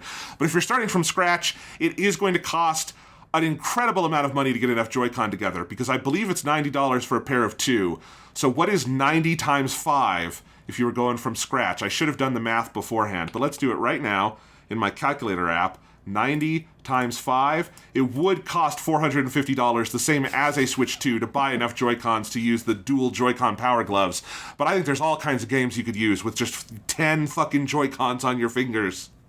I mean, I think this is great, but of course, if we're bringing the Power Glove back, I think this is also a fantastic opportunity for us to bring The Wizard back, the infamous 1989 classic film that prominently featured the Power Glove in Super Mario Bros. 3. The director of that movie, Todd Holland, he's still working. He's mostly doing TV, so it's like you can bring him back. The last movie he did was 2007's Firehouse Dog, so he's not busy. You can get him. I'm trying to think, Sean, of like what young star would be the guy wearing the Power Glove and saying, "I love it, it's so bad." Yeah. And immediately Timothée Chalamet popped into my mind. They're going to get Timothée Chalamet to be the new guy who does that, and he'd make it very sexy, and they would sell a lot of these. Well, I'm finding out, looking at the Wikipedia page for The Wizard, that apparently Tobey Maguire's first film role was an uncredited part as Lucas's goon at Video Armageddon.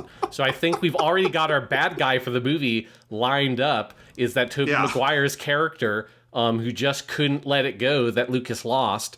He comes in and he creates whatever crazy video game tournament that the protagonists of this film have to go through.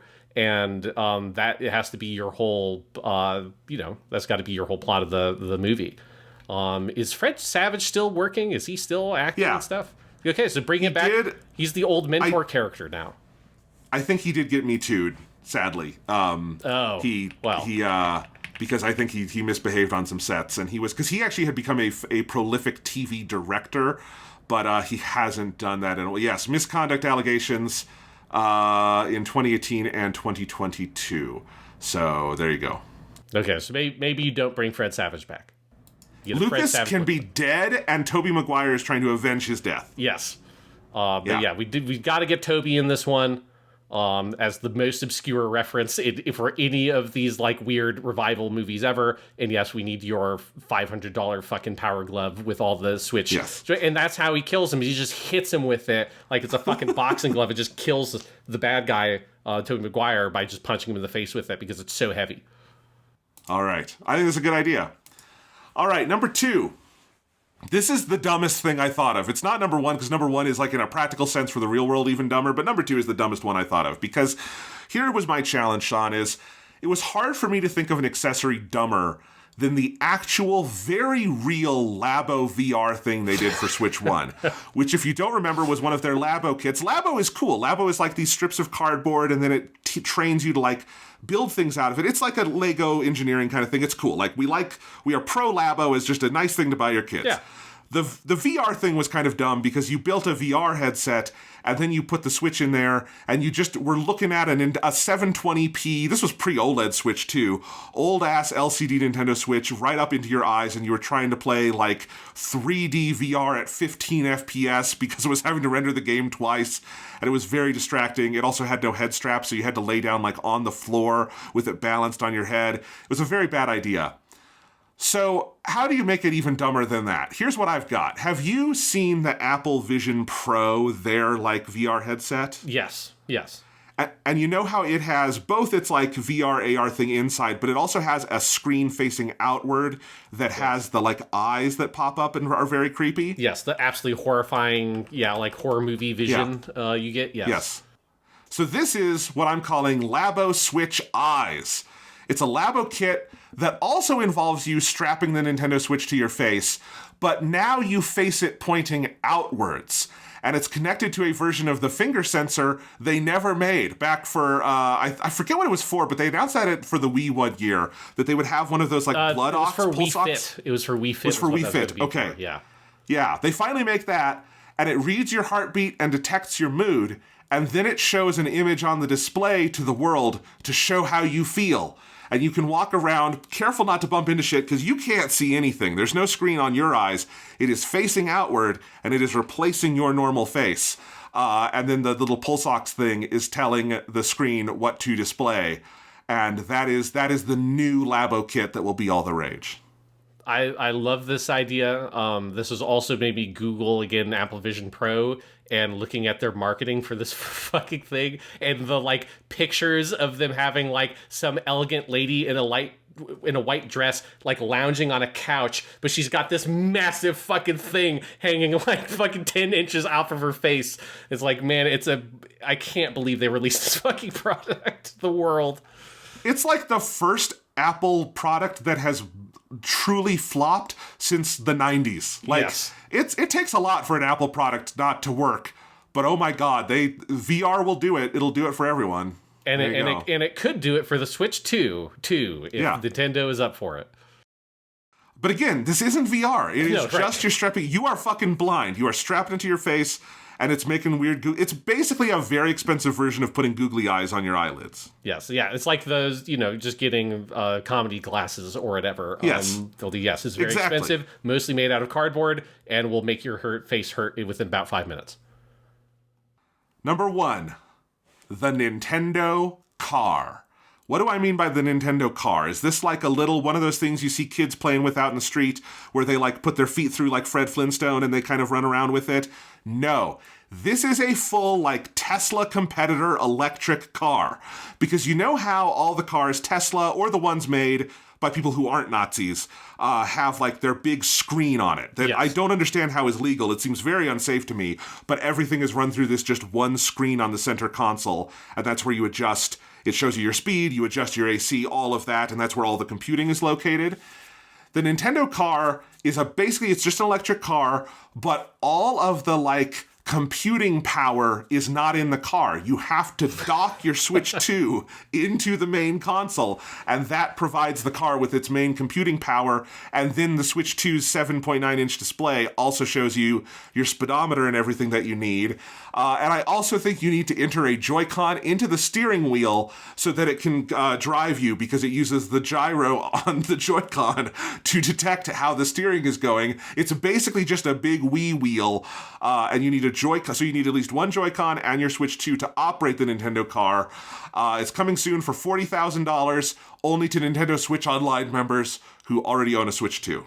And then, Jonathan, I think we can have our killer app for the Nintendo car. You know how popular Pokemon Go has been, blending Pokemon gameplay with the real world. Well, here's Mario Kart Go, where everybody who has a Nintendo car, you can play Mario Kart while you're driving in the real world. You can fire turtle shells at people, and there's a whole feedback system built into the car that if you get hit by a shell, your entire car shakes like crazy. The hydraulics just go fucking nuts.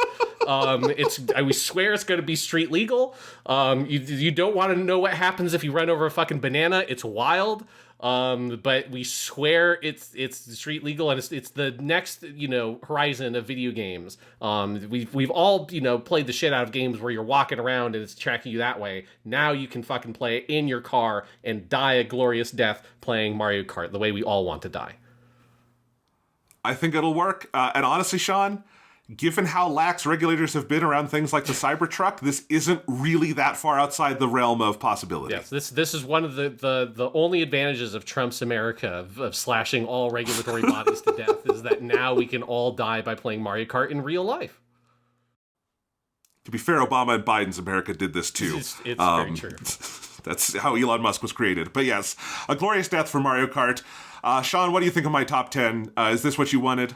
It's great. I love it. Yes. I'm still just thinking about what all the power-ups would do in the Nintendo car. Like, I love the idea of you getting a quote-unquote power-up, and then all of a sudden your car starts going 10 miles per hour faster, and you can't stop it because of the boost mushroom. There's like a lot of potential in Mario Kart Go that I'm still sort of puzzling over. That would be very fantastic. But yeah, I like all. What if like certain speeds in the car, Sean, were gated until you got a mushroom that was like geo-locked in the world, and then you could go over 70? Yes, but if you hit it, like, you are going over 70, so you better hope that nobody's like merging into the lane in like 30 seconds, you know? Oh my gosh. Oh, are the airbags themed in some way? Do they come out and they look like Toad from the Mario series? It's just a big Toad balloon. Yes. Is the airbag? Yes. Yeah. And is you good. have like a Toad, you know, like voiceover that plays in the car when you crash. It just goes, "You lose," and you can't hear it because you have a concussion.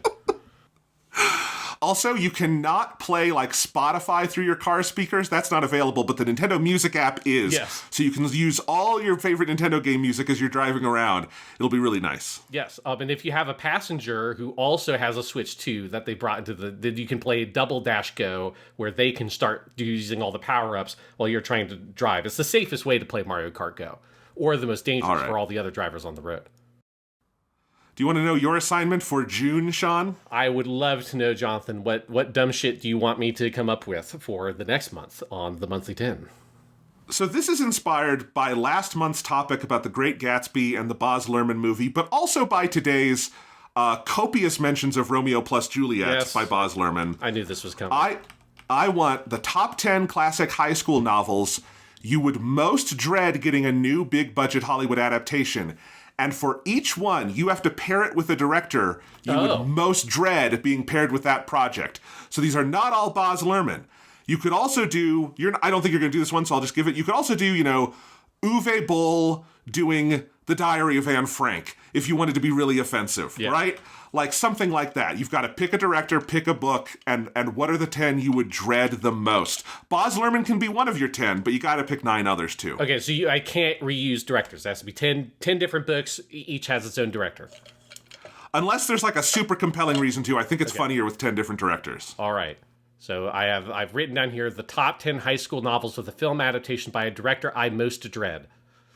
I think that's a good way to summarize it. All right, I will start cracking away on that list. I'm just going to write down the name Baz Luhrmann and pull over which one. I mean, he's going to have one of them. Yes. It's like which one is going to be the question. I'll have to think of some other directors here and some other horrifying adaptations I can do. But yes, I will get working on that right away. And that brings this episode to a close. We will be back in 2 weeks, where we will be continuing our journey for the month of May with an episode all about Doom, because we've got the new Doom, the Dark Ages game coming out. So we are going to be looking at the classic Doom games from the 90s, original Doom, Doom 2, Hell on Earth, that sort of era of Doom. But also, for our many, many sins, Sean has asked us to watch the 2005 Doom movie to go along with it. Yep. I did watch it last night, and I don't even know if there's much to say because it has absolutely fucking nothing to do with Doom, but we're going to talk about it. I watched it last night. I'm very excited to talk about the Doom, the movie, and I just think it's appropriate, that in this age, the world we're living in today, that to celebrate the new Dark Ages, with Doom the Dark Ages, that we are all just talking about hell on Earth, because it is the reality that we are currently living in.